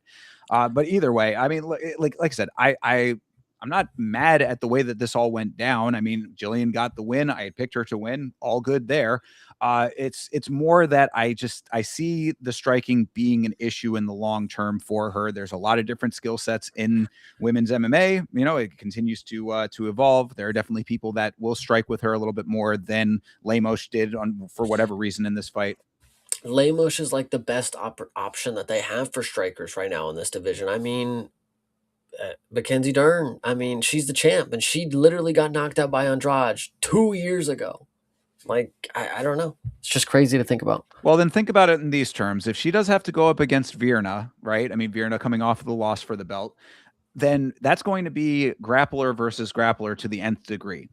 What's going to set her apart in that circumstance? I don't think that she's going to be able to out grapple Virna. So I mean, like, she has to, like, that's what I'm saying. She's going to be forced into striking exchanges at some point. She has to be able to hold her own that way. Yeah, but to answer your question, I mean, I am of the assumption that Mackenzie Dern won 4 rounds from getting wrestled by Virna. So if Jillian Robertson can do a sliver of what Mackenzie Dern did, clearly she's going to win every single round because they hate Virna. Like, I mean, that's just how it goes. Oh my God. Well, I mean, chat can feel how they want to feel about that. They certainly let us know when we were talking about that fight how they felt about it then. But All either right. way, I'm still a fan of Jillian Robertson. I think I'm happy that she won this fight. I see potential problems in the future, but for right now, good win here, I guess. Hell yeah. All right. That brings us to the main event of this thing. That is Josh Emmett versus Kevin Vallejos. This really, to me, was actually, I think I'll start at my last note here. I did work my way backwards. Vallejos in his post-fight interview said something that I thought was insanely spot on. He said, in reference to Josh Emmett, old dog, same tricks. And I said, you know what? That really rang very true. Not necessarily only in the sense of like you've seen a lot of the same things out of Josh Emmett that he brought to this fight, but same tricks within the fight itself here. Josh Emmett was telegraphing his movements tremendously poorly, like to the point that it was very obvious the things that you could pick up on. He was dipping, he was doing all of this footwork just to plant his feet at sometimes, swing, dip his head every single time. Like he was all over the place, shifting weight all around. When he finally got down to striking, he would dip the same way every time. Vallejos only took a couple of times to figure that out. If I told you that he trained with TJ Dillashaw for this camp, would you believe me? Oh yeah, I mean, I saw Dillashaw in the corner, sure. Yeah, so all that fucking footwork that he was doing, it was right out of fucking Dillashaw's book, which was right out of Dominic Cruz's book, and it's Josh Emmett, guys. Like, I mean, come on, did we really think that? It's always funny when I see, I think we've talked about it before with Ilya. It's like if he's in camp showing people that this is how I do it, and you just do it like me, you just do it like me. Here we are with Josh Emmett. He's fucking looking at TJ Dillashaw. Just do that. Just look at the footwork. Just do that. All you got to do is just look the part. He comes out here, does a fucking couple ballerina moves, and then gets immediately starched by Kevin Vallejos.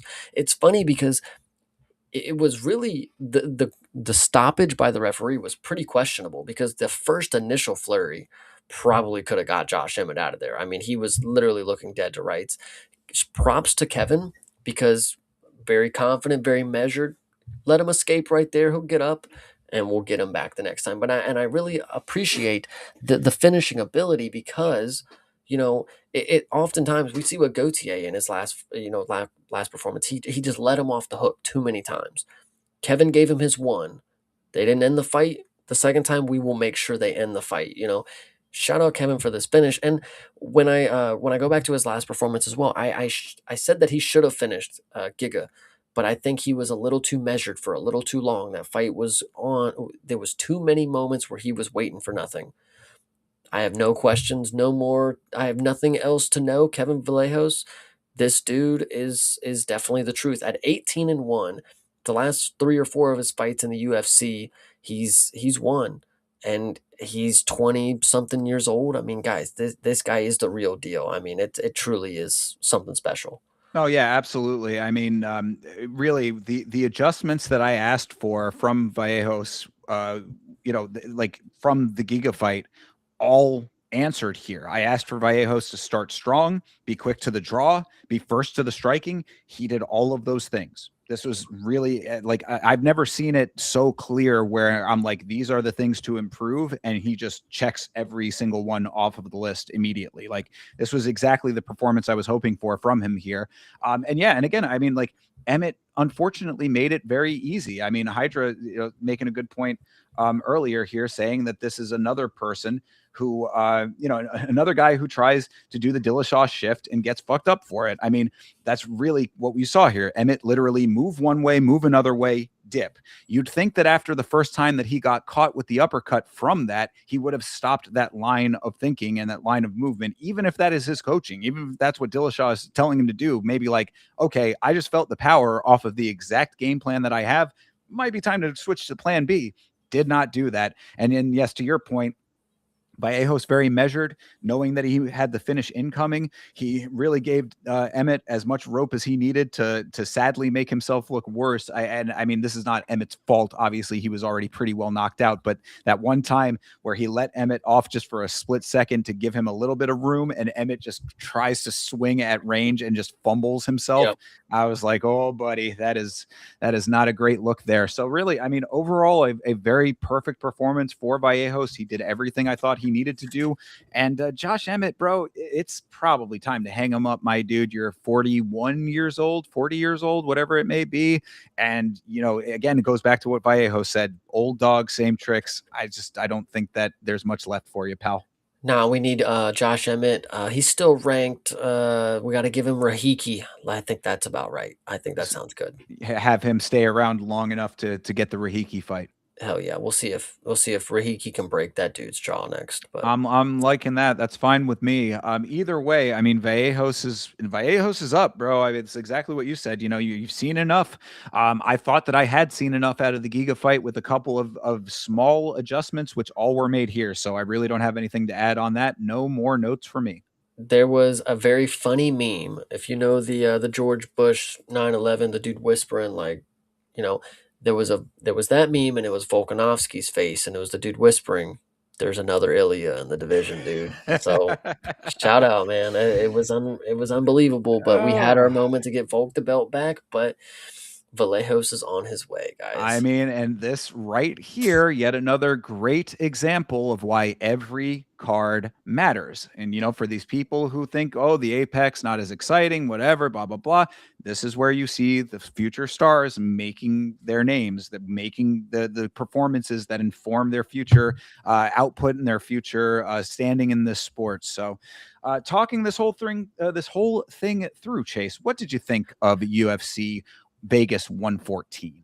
I really like this one, guys. I'm a big fan of a lot of people that were on this card, and I think I'm even more of a fan now of some of these people. Like when it came to Kevin Vallejos, I'm a fan. You know, I'm a decent fan. He's cool. He's a cool guy, decent striker. But honestly, guys, he has one loss, and it's to John Silva, and that's in the midst of him knocking out like 16 people in the first round. So this guy's the fucking truth, and I have to just be real sometimes. This guy's it. So Yeah, well, and I liked what he had said. I had seen quote from him recently saying that he's rooting for Jean Silva. He wants to go back and get that victory back. Let if you gave Sean O'Malley the run back with Cheeto. Now, granted, different circumstances, but you know what I'm kind of getting at here. If mhm. you thought that was appropriate for Sean O'Malley to get his way based on the history there, I think it would be entirely appropriate at some point for Kevin Vallejos to go in and avenge that loss based on where they were at the time. I definitely agree with you because it's not like this dude has 7 losses and one of them happens to be Jean Silva. You know, Jean Silva has multiple losses, yeah, but the thing is Kevin has one singular loss, and it was when he was younger in the Contender Series. You know, can you really gauge that? As you know, I don't know. That's just interesting to say. As of right now, I would probably take Kevin to beat John Silva, guys. I'm not the highest on John Silva after Diego Lopez. You know, if Diego Lopez was able to get over on you, I have a problem. Kevin Vallejos is that problem, and he's going to make bigger problems if you think Diego Lopez is something that is going to hold you back. I don't know. For sure. No, I agree. I agree, and that's why it's an exciting time to watch him on the come up for sure. Yeah, no, I mean overall, this card I thought was fantastic. This was one of the best cards of the year to me. I really enjoyed this one. I thought that there were some really great performances, some really great competitive fights. Even the fights that were a little bit less competitive, perhaps, were not terrible, and most of the ones that went to decision were very spirited, could go either way kind of fights. And I enjoyed this card overall. Yes, I also did want to mention about the only thing took this card back by any respect was the fact that there were some odd technical issues with this Mhm. one. Didn't mention that earlier on, but yeah, 10 minutes of dead air, basically, as far as audio goes. Big audio black hole on this card for a good extended amount of time. And trust that it was not lost on me that, yes, there was the audio from the fights and from the UFC feed was cut, but when it went to commercial, all that came right back. So, yeah, obviously the bread is buttered where the commercials are. They knew that part of it, but could not get it right for the actual product that you are paying for. Absolutely. Yeah, that was definitely something that I remember being an issue. It just did not have fucking sound for the remainder of a fight kind of deal.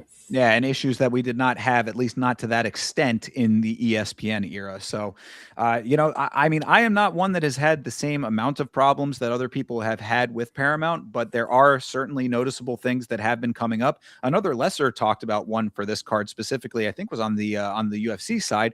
A couple of weird graphic issues. Like there was a time when they were trying to pop up the meta or the whatever the threads, like the little comments that they have And over it there. was blank. It was blank. There was another one at the main event. They had listed out all of the judges, and then one of the judges was incorrect on that. So just odd little things coming up here and there. Incorrect. Yeah, no, it's just they were saving face for when he fucking robbed us. I know. Well, the announcer Joe Martinez announced one judge, and on the graphic it was a different thing. But you're right. I mean, it could have just been them trying to to hold them back from the avalanche of criticism that they potentially could have gotten.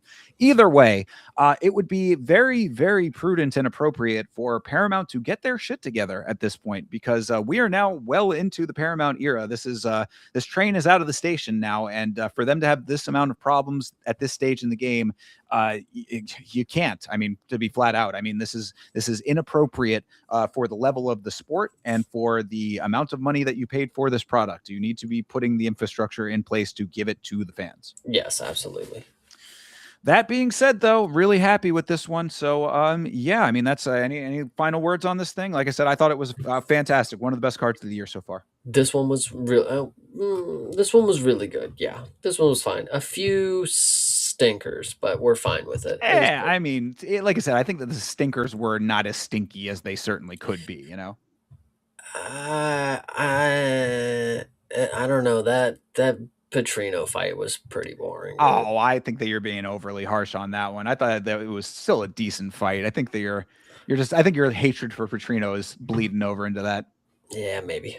All right. Well, either way, good deal. You know, you guys take away what you feel about it in the big picture. I thought it was fantastic. Hopefully, this next card is going to live up to it. This, of course, is UFC Fight Night, Evloev versus Murphy. This is taking place in London, England. Obviously, these fans out there have been waiting for a card for a while and often get some interesting things going on. Sometimes they have been amongst the worst cards that we have ever seen, but other times not so much. What do you think about this main event, this title eliminator between Movsar Evloev and Lerone Murphy? I really do like it. I love the fact that we have two undefeated fighters who are actually willing to lose their O and put everything that on the line to get a title shot. This is you have two people who are so wrapped up in the sport that they have never lost, they have never experienced defeat, and they want to be the best in the world. So they have to go through one more person after this. It's not like this is the end of the journey. Who's going to come in here and not overlook their opponent, but have the understanding that once they get through them, they still have more to go. So it's definitely going to be interesting. I would hate to see if Mosvar wins because he ain't going to get the title shot. And I know that's crazy to say that he wouldn't get it if he won. Guys, he doesn't fight often. Do you think Volk's going to wait a whole fucking year for this dude? Even if he wins, we will jump him because he's not going to fight for a whole lifetime. It's just how it is, unfortunately. I've seen him fight two different times in the last 2 years, and he fought two times in the first year. Like, that's craziness. I mean, you're not wrong about the inactivity, but I would suspect that if he is next in line for the belt, that's just going to have to be what it's going to be. I think that he's going to have to get the fuck back in there, or you're right, he does get passed over, and then he's just number one contender forever. I don't think I see this dude fighting for a belt just because he's not going to be active enough. I think it's completely possible that we want to give Volk more title fights because he's getting older, and Movsar again, and that's setting aside the boring factor. This is a decision guy. This is a guy who's never had a finish. But if he doesn't willingly participate in combat sports after this fight, he's not going to fight Alexander Volkanovski, unfortunately, is what I. All right, well, fair enough. I mean, we'll find out what happens at that point when we get to it. But in this fight right here, what do you think is going to happen? Do you think? I mean, obviously, this is about as clear styles make fights kind of fight as you get. I mean, Lauren Murphy a striker, Avoyev a grappler. What is going to happen? Who is going to get their way? This one is tough because I would love to believe in Lerone Murphy, but guys, if you saw what Aaron Pico was able to accomplish in one round against Lerone Murphy, I just don't know if I can bet against Mozart. And I know I'm talking a big game that he's not going to fight for the belt and he's inactive, but guys, he is decent. I mean, and more than decent. He's beaten everybody that we have thrown his way that we have thought is good enough to beat him.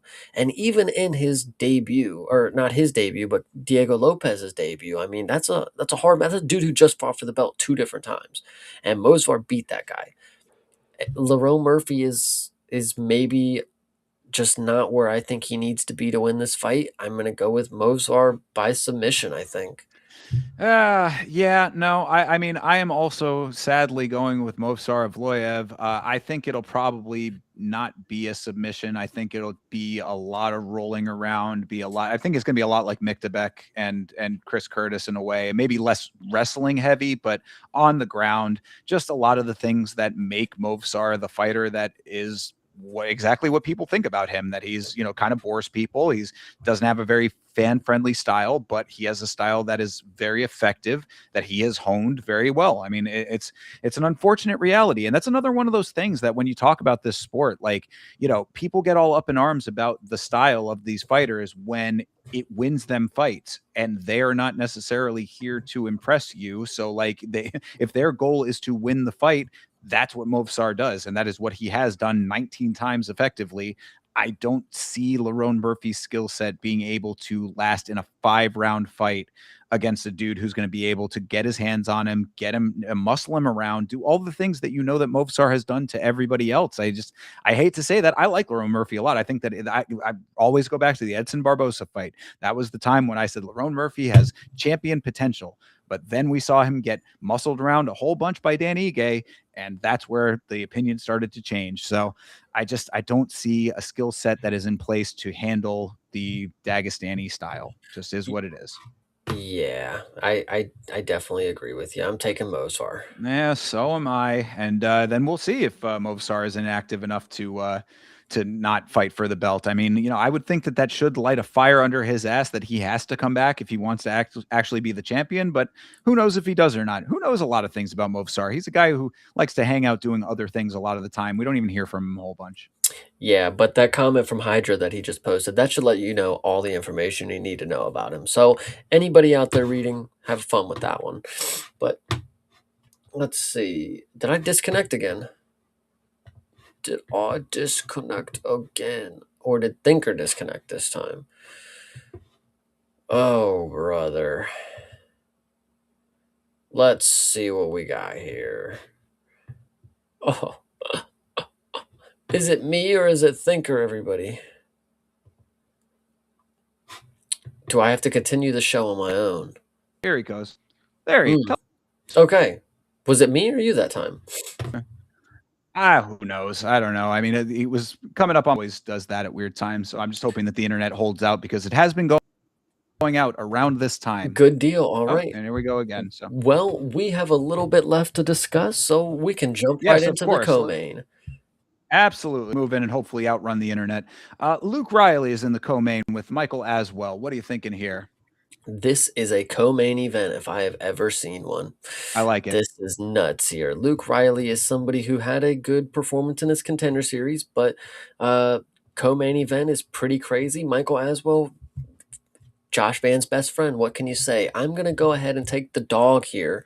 I assume the dog and Michael Aswell because this is the King Latino chin. Luke Riley's not going to be able to knock my guy out. So I'm going to take the dog here, even though because why not? It's not like it's a high caliber matchup. It's not like, oh, if I pick wrong, then I have to watch this dude go fight for the belt. It's like if I'm wrong, Michael Aswell probably just loses by decision. Like, oh well.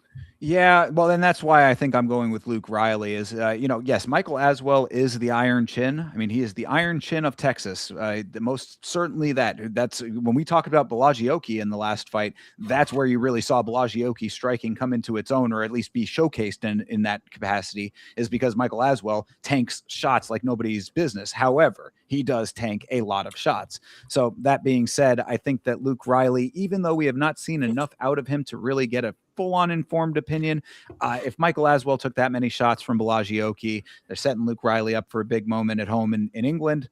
I think he can at least make it enough to win this by decision, which is probably what's going to happen. He'll lay on all of his best shots. He'll be able to hopefully have cardio enough to do that throughout the entirety of the fight.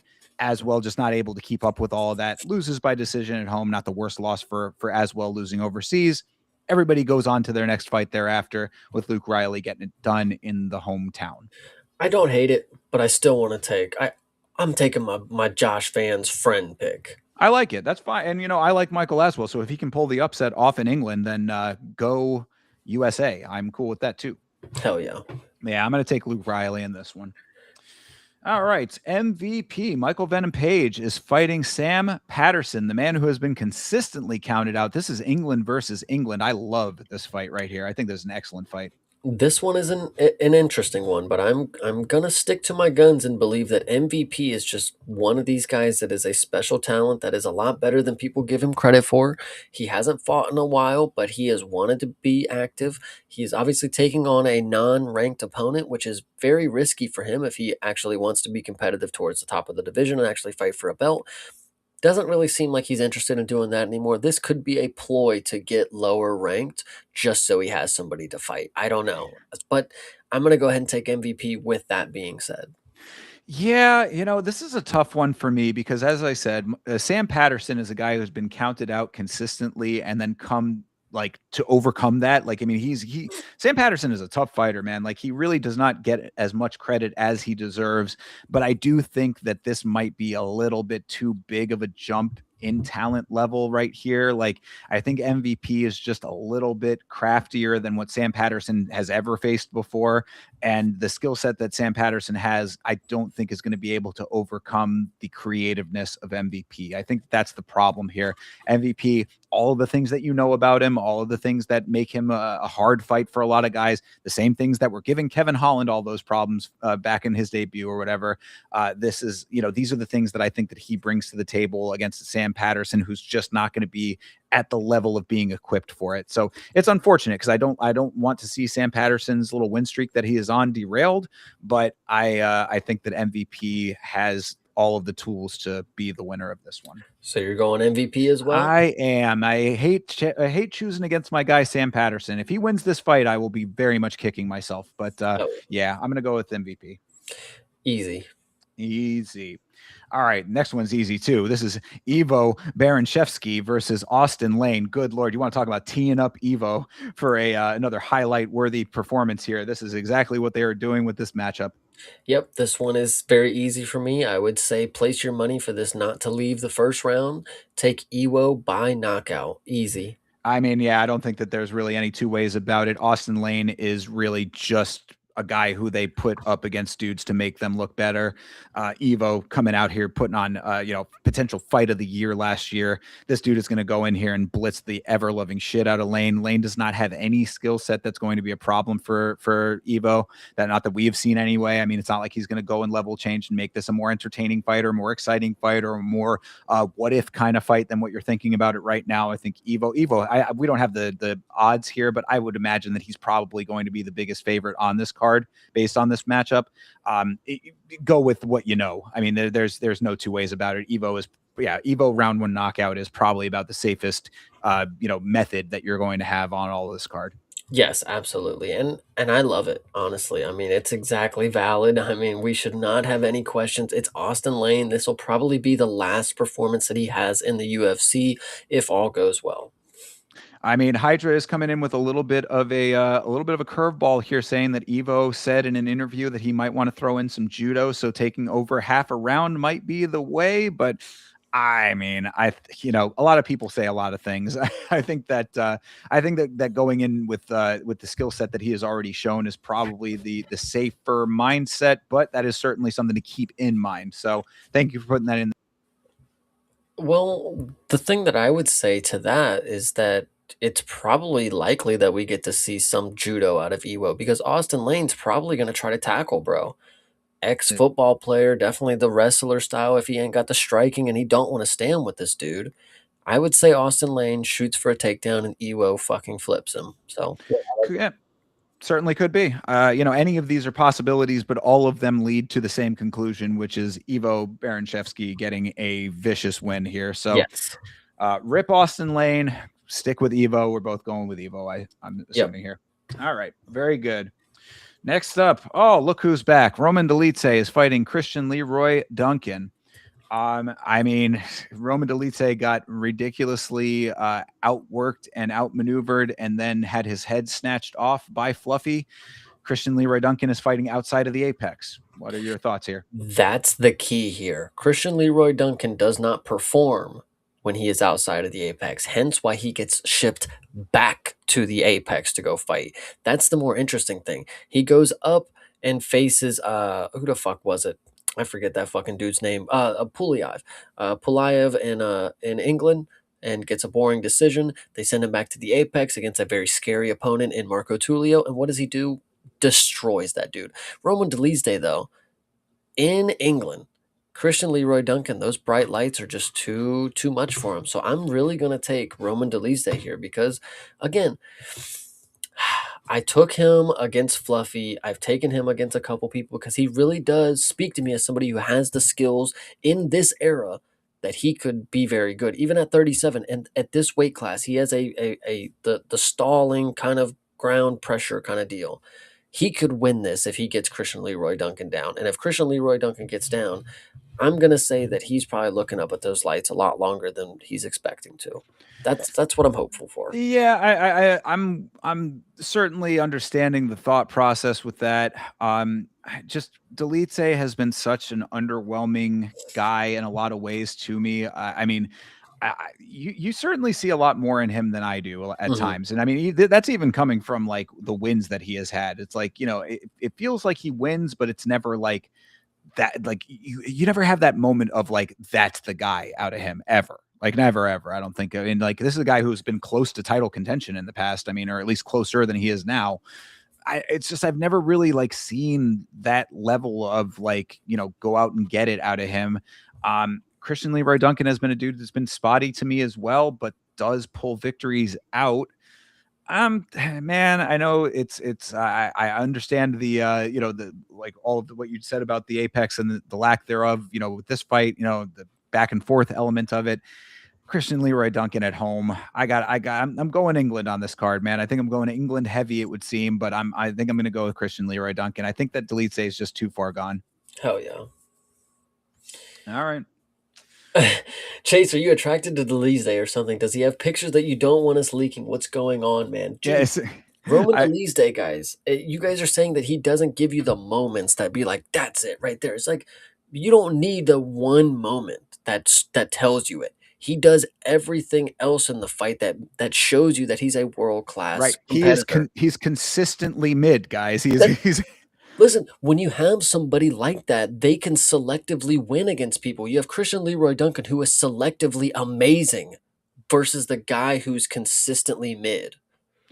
and a guy There's who's been there's a consistent. decision win right there. I've consistently mid at the end of his career versus Christian Leroy Duncan, who is, on the come up theoretically, at least 30 years old, fighting in front of his home country, crowd backing him and all that. I I've mean, seen him fight in front of his home country before. Is all that that is I'm true. saying. No, you're right about that. All right, well then we'll see. We will see. And as always, people, you know that Chase and I are streaming to our individual channels. You go to the channel who you think has the better picks, and you make sure you hit that like button. Hell yeah. All right, next up, Curtis Campbell, the Pink Panther, is going up against Danny Silva. We saw some fun things out of the Pink Panther on his debut on the Contender Series. However, this is his debut. It is in the UFC proper, and it is against Danny Silva. What do you think? Danny Silva, one of my favorite prospects. He doesn't fight as often as I wish he did, but if you guys didn't know, he has faced Kevin Vallejos, and he did not get finished by him. Arguably, I think was it a split decision somehow, some way. I think a round or so went to Danny Silva, but not necessarily the closest in my opinion. Kevin definitely won, but Danny definitely put up a performance that makes you believe that he's not somebody to mess around with. Curtis Campbell coming into the organization. This is a tough debut. This is somebody again who's consistently good. He can consistently do what he does for 3 rounds, gets a decision. That's easy. Curtis Campbell has a knockout or a TKO on the Contender Series in the first round. What do we know about him when it gets past that point? Danny Silva's not going to get knocked out.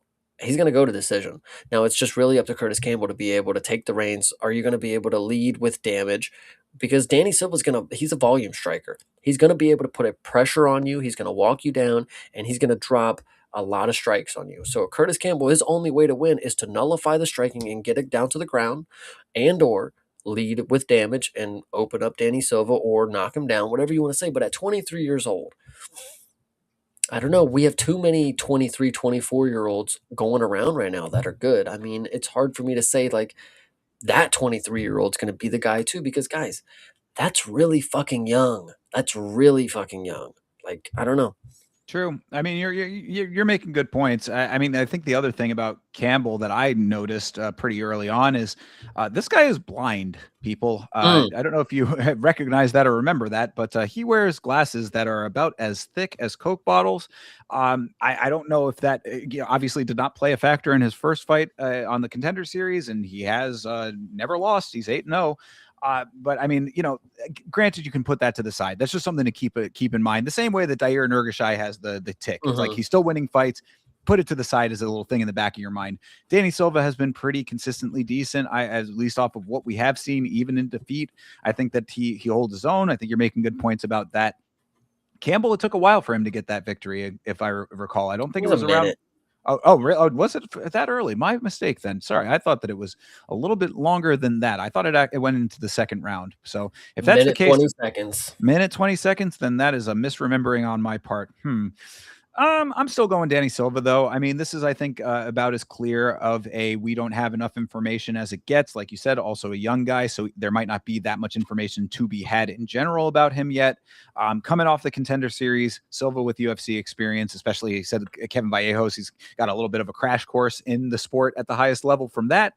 I think Danny Silva is the guy to go for on this one. So I'm going against England on this pick. But what I will say is the caveat is that if Curtis Campbell does get past Danny Silva, he has answered all the questions that I need to know about his ability to thrive at this level. Because Danny Silva, yeah, he's just a striker. That's fine. He has no takedown ability that he's going to go ahead and showcase, but he's tough. And he will not give up until the judge raises his hand. But if Curtis Campbell even loses by decision, I still think that's a positive. That's really good experience against somebody who's very skilled. But For sure. And then, once he has that UFC money, he can go and get LASIK and all of the vision problems are no longer problems. And to shout out Hydra, I do like the Pink Panther as well. I really think he has aura. I like the nickname. I like the music that plays when he leaves. I'm down for it. But he has to get through Danny Silva first before I believe in that. So Same. And really, I mean, taking away the fighter himself, I mean, it goes back to always the same point that I make about the Contender Series guys. It takes a very special, unique talent to say this guy coming off the Contender Series is going to be effective in the UFC. 100%. That's how I look at it. So, all right, well, moving on down to the prelims. Mason Jones is back. He is going up against Axel Sola. Axel is the Frenchman. He is also coming off of the Contender Series, I believe, or no? Is he? He's a guy who came in straight to the organization, right? Yes, he came in from Aries. Yes, he is the Aries gentleman. He got a win in his debut. I don't remember too much about that win. Can you? Paris, fucking France. Kaio and Imavov, September 6th, 2025. He knocked out Reese McKee. So there you go. I mean, Mason Jones is a dog, brother. Like this is a dude who's come back, who's come through crazy adversity in his last fight to get the victory, snatch a victory from the jaws of defeat. He is a dude who had to go outside of the organization to rehone himself, to make sure that he was the man that he was presenting himself as. Comes back, has a great performance against Jeremy Stevens, who is somebody who is still very dangerous to this day. Wins that fight in tremendous fashion, I thought. And it has a well-rounded skill set that you saw from that fight. He struck for 2 rounds. He had to wrestle in the third round, made that his own there too. Sola coming in and knocking out Reese McKee, a guy who gets knocked out. I don't think that it's enough to sway me over to the Frenchman here. I'm also not taking Sola here. I'm taking Mason Jones. He has definitely shown me that he's quite the competitor, and not only the competitor. I mean, he has the skill set that it's a little underrated. I actually think he does a lot of things well, and even the things that he's not doing well, the positions that he's making them competitive. So I really do like Mason Jones here. I mean, on our end of the year award show, we had a category that was biggest stock raise. And we didn't end up giving the award to him, but I think I gave a little bit of a nod to Mason Jones on that because coming back from outside the organization and having 2 very solid wins in the year, he's certainly someone who has righted the course of his career, and now really he just has to ride that out and take it as far as it can go. I think that this is another prime opportunity for him to prove that he belongs. So I agree. I think he is underrated, and this could be another nice notch for him to get properly rated. Yes, absolutely. All right. Well, your buddy Nathaniel Wood is fighting next, and he's going up against Lucene Kaita. Kaita, of course, is the dude from Octagon. Octagon. Yeah, he's the Octagon guy. He's the guy who missed weight against Pitbull, and Pitbull iconically told him, "Tough noogies, brother. You're not getting the fight," even though he begged for it. So we'll see if he makes weight this time. That's the first thing that he has to do. And second thing, he has to fight Nathaniel Wood. So what are you thinking? Nathaniel Wood, I said this a couple weeks ago when we talked about this originally. Nathaniel Wood has a fighting style that is unfortunately made for split decisions. I mean, and I think that is the best case scenario for Keita, is that you go up against somebody who, at best, again, is going to give you a decision call. You just got to make it close, and we can fudge the numbers for you. And Nathaniel Wood getting robbed in London, yeah, that would be horrible. But this is best case scenario for Keita to actually get in the division and get to a running start, because if not, who else is going to fucking fight this dude if it's not Nathaniel Wood? I mean, nobody's been jumping out the seats to fight him, and obviously they can't be some fucking nobody. Like, he's somebody that is decently touted, so he's got to have a name to him. Like when you look at Wicklax, it's the same deal. He has to get somebody who's decent enough that it makes sense for him to jump into the organization against. Well, and that's the thing is that's why Kaida comes in at an odd kind of position here, because he is a champion of that organization, but he's not necessarily someone that they felt was worthy of being jumped super high up in the rankings. But it still has to be a name enough to make a name off of if he wins. So I do think that this is I thought Pitbull was super appropriate. You know, I thought that was the exact right level. A guy, former champion elsewhere, really not great in the UFC. I thought that would have been perfect. He screwed that one up. So I mean, like, really, this guy Keita is coming in with a lot of weird dynamics to this fight. You know, based on everything that we're talking about right there. Nathaniel Wood is probably the exact right guy to get that running start over, like you had said. So, I mean, it's a tough call because you don't know enough about him. I mean, I have not seen his fights in Octagon. And of course, it's Octagon versus UFC experience. Nathaniel Wood, 22 wins on his record, 6 losses. The guy has 28 professional fights. He's seen a whole hell of a lot, but he's also not a very powerful guy. There's a lot of dynamics to this one. That all being said, Chase, what's your actual thought here? What's going to happen? I'm going to go. You know what? I'm going to go with Keita by split decision specifically. I think you guys should note that I'm taking him by split decision. You bastard! I was taking Keita myself. Yeah, I mean, it's tough. Like, it's a Now we're tough one. both going to look stupid. Why is that? If Keita fucking loses. I know. Well, but see, now you got to understand the thought process, though. It's Nathaniel Wood is the reason why. He is a solid fighter who does not have finishing ability, so it becomes a very large volume striking affair. And if your opponent is able to put the power on and navigate the striking encounters, then it always becomes this sort of middle ground that you never know which way it's going to go. I'd say that the margin is rather thin, not even knowing Kaida. You know what I mean? I don't know enough about him to make this call, but knowing Wood is how I make the call. Yeah, no, absolutely. So I'm taking Keita by split decision. What about you? I'll go with Nathaniel Wood then. I guess I will, for the sake of being different and for the sake of not, again, for Kaida having made the mistakes that he already has made. I think I'm taking that choice knowing full well that it's going to possibly be pretty embarrassing. Okay. No, it won't be embarrassing because, like I said, this is going to be a close fight. I'm sure of it. I mean, yeah, and I'm sorry, Hydra. I understand what you're saying. I don't dislike Nathaniel Wood. You know, Hydra saying, the thought process being Wood hurts your soul. I hear you, bro. And I have said, go back to earlier episodes of this show. Nathaniel Wood's last fight, I said, if Nathaniel Wood just had finishing ability, the guy would be an absolute beast. He'd be a super big problem for a lot of people. He just has pillow hands. Absolutely. That's how it goes. Yep. So I will take him. I will take him in his volume striking, but I'm thoroughly prepared to be embarrassed by this pick. All right. I'm excited for it. And I will certainly not be betting on him with actual money, by the way. There you go. All right. Next up, we've got Mario Pinto versus Felipe Franco. Franco is another Contender Series guy. This is a dude I do remember off the Contender Series.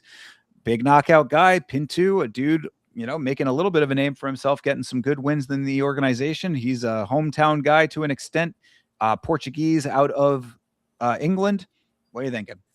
Well, Felipe Franco got submitted on his contender series, on his contender series fight by Freddie Vidal. So I'm not taking him, unfortunately. Oh, so they're bringing another guy back who got submitted by Freddie Vidal and did not get a win on the contender series? Nope, he went out and got two wins in Kaliso Extreme and then Mamute Fight Champion. He got a knockout and a submission, and yeah, oh wow, he actually fought February 7th, so he's hopping in, 40 days later. Well, gosh darn it. I had thought, a lot of times when I remember the name, I often think I remember the name for good reasons. But obviously, I remember Felipe Franco because he got submitted by Freddie Vidal. Now, he lasted in that fight for a while. I mean, it was a third round submission, if I'm not Yes, mistaken. yes, this is the first guy. Yes, it was the third round with 12 seconds left. Yeah, where he just Correct. kind of gave up. He's like, Yeah. So I mean, he might be able to like stick it out in this fight for a while, but Pin 2 has been doing some really nice things. So yeah, I think that based on now being refreshed in my memory, which I'm so glad that you do every week, Chase. Thank you for that. Yeah, Mario Pinto in this fight, I think that is a pretty solid choice. In fact, he might be another one that's a pretty heavy favorite. yeah, I have no doubt that Mario Pinto is going to win this one for me. This has been my life waiting for Mario Pinto to fight. Another dude, another guy to do it in front of the hometown. He'll get to have another little meme moment on the microphone. He's got a personality. I like the guy as well. Go out there, get the job done easy. Yes. All right, next up. Our dude Montes is back. Montes contra Tavicius is fighting Antonio. How the fuck, dude? Antonio Tricoli is who he's fighting. How? Chase, please explain to me how Tricoli is still in this organization. Is it because he's married to Mackenzie Dern? I It don't must understand. it must be, dude. I can't tell you how he's still here, but I can tell you that he unfortunately is gonna get finished in this fight by my boy Montes. And that's about all that I'm gonna say about it. Antonio Tricoli is definitely the punching bag. He is tough. Listen, as much as I don't like the guy, when it comes to the sport of combat, like he is a tough fighter. He lasted 3 rounds with Shara Bullet and then got finished. Whatever you want to say. He might last a longer than anybody's gonna give him credit for against a young prospect with not much experience, but Montes is still going to win, no doubt. He's tough in striking exclusive fights for sure. I mean, like, which is what Shar was doing. This guy cannot defend a standing guillotine to save his life. This is the easiest tape study that any fighter ever has to do. I mean, like, if you watch this guy's fight, all you know is punch him in the stomach long enough to have him dip his head down if you are shorter than him, which, I mean, Montes only a couple inches shorter, so this shouldn't be that big of an issue. Get him folded over in any time, way, shape, or form, grab his neck and crank on it, and you win the fight. That is Yep. how this goes. So, I mean, Tricoli is, this is really like, I do not understand. This is a guy, you got to recall here, people. This is a guy who popped for steroids, came in for some reason off of I mean, he lost as well. Like he was coming in like not with a winning record or like coming off of a loss, whatever. Like either way, he comes in off of shaky ground to say the least, and has looked so terrible in all of his fights that it's amazing to me that he could ever be on a card again. This if he loses this fight and still stays around, this is going to be the most baffling case in the UFC because there's literally nothing that you can point at as to why he should still be here. Absolutely. Logic will tell you that Antonio Tricoli is just not at the level to compete in the UFC.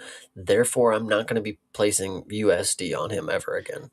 Bingo. Well said. And I also am going for Montes contra Tavicius in this fight. Go out there and do it for Lithuania, my brother. Do it for our guy, Ziggy Mantis, who left us too soon. Exactly. Yeah. And what's funny is the only two people I know from Lithuania other than the female, they both have Mantis in their name. I don't know why. I Because it don't. goes super hard. That's why True. they know how to name their children over there. Yeah, absolutely. All right. Well, next up on the card is Louis Sutherland versus Brando Perichik. Of course, Brando is the Australian who I believe is coming off that very nice win, or was he the guy that got finished? He got a knockout against Alicia Ellison. Right. Yes, Elijah, Alicia. I'm sorry. Yeah, yeah, Alicia Ellison, the dude who, yeah, the former soldier guy. That that was a big one there. Brando is a dude who takes the sport very seriously. I remember all of his pre-fight interview stuff, talking about how he basically left his family to do this. He's all in on the sport kind of thing. Going up against Louis Sutherland, who I believe got finished by Walter. Walter. Yeah. So, what do you think, Chase?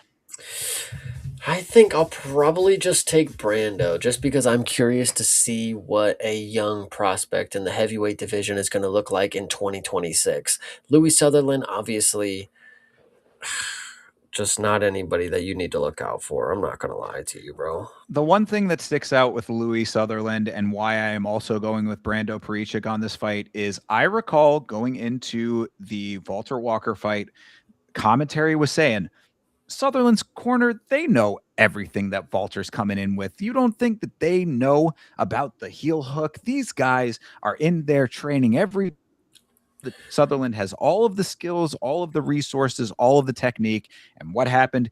He got hooked by the heel. So, Yeah. I mean, to me, that just shows that either you were not taking all that stuff seriously enough, or you don't have the wherewithal to take it serious or to counteract it, which is really where my thought process here, trying to take heads off. Sutherland, not up to the challenge. Sutherland just shows up built like a fridge and leaves. So that's Yeah, fine. exactly. Not making Scotland look too good. Scotland needs more great fighters, especially after the king has left us. Hell yeah.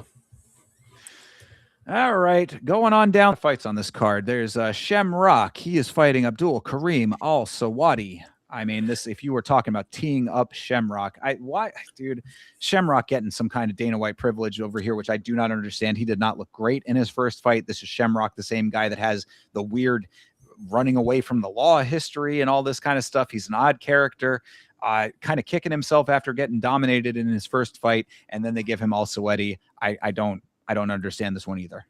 Yeah, I don't understand it. I can't tell you how Shamrock is going to win, but I would just pray to God that they're giving him a layup in England if this is the name that it is. This has to be a layup. If not, brother, you got problems if you lose to a dude that I don't even care to try to pronounce all the names that he has.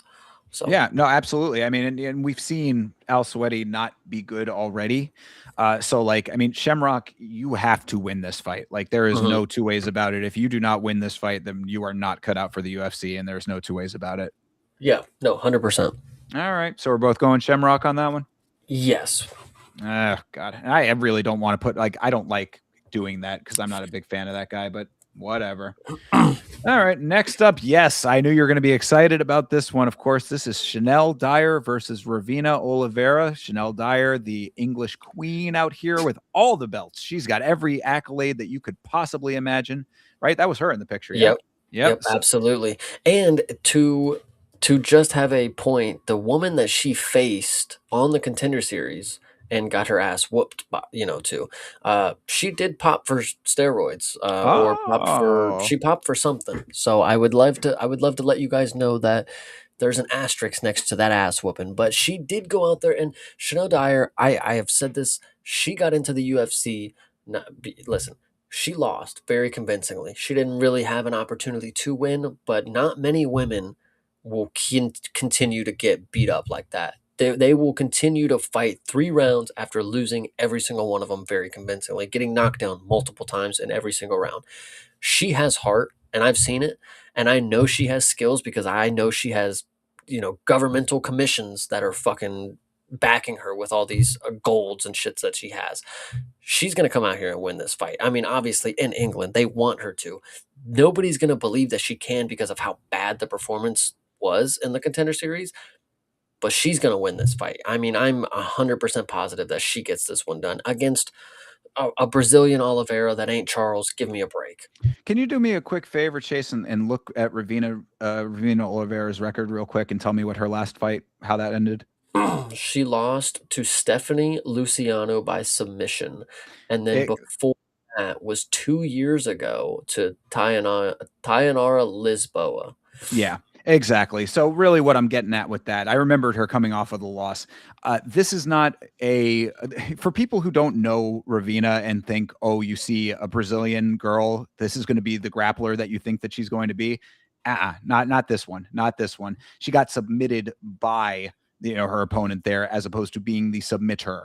So yeah, I think that this could be a nice tee up for Dyer as well. I think that this would be a nice, again, she's early on in the card, out here in the home country, coming off, getting her contract off of heart and grit alone. So that all being said, if there is no, if Ravina had any submission threat, that would be why I would be like, okay, I'm going to go with her. But since there is no submission threat coming from that side, if this stays on the feet, Dyer, all of those accolades come from striking. She was a Muay Thai fighter, if I'm not mistaken, right? Yeah, absolutely. So yeah, I mean, like this is gonna be a nice strikers affair. Chanel Dyer goes out there, lays hands on her.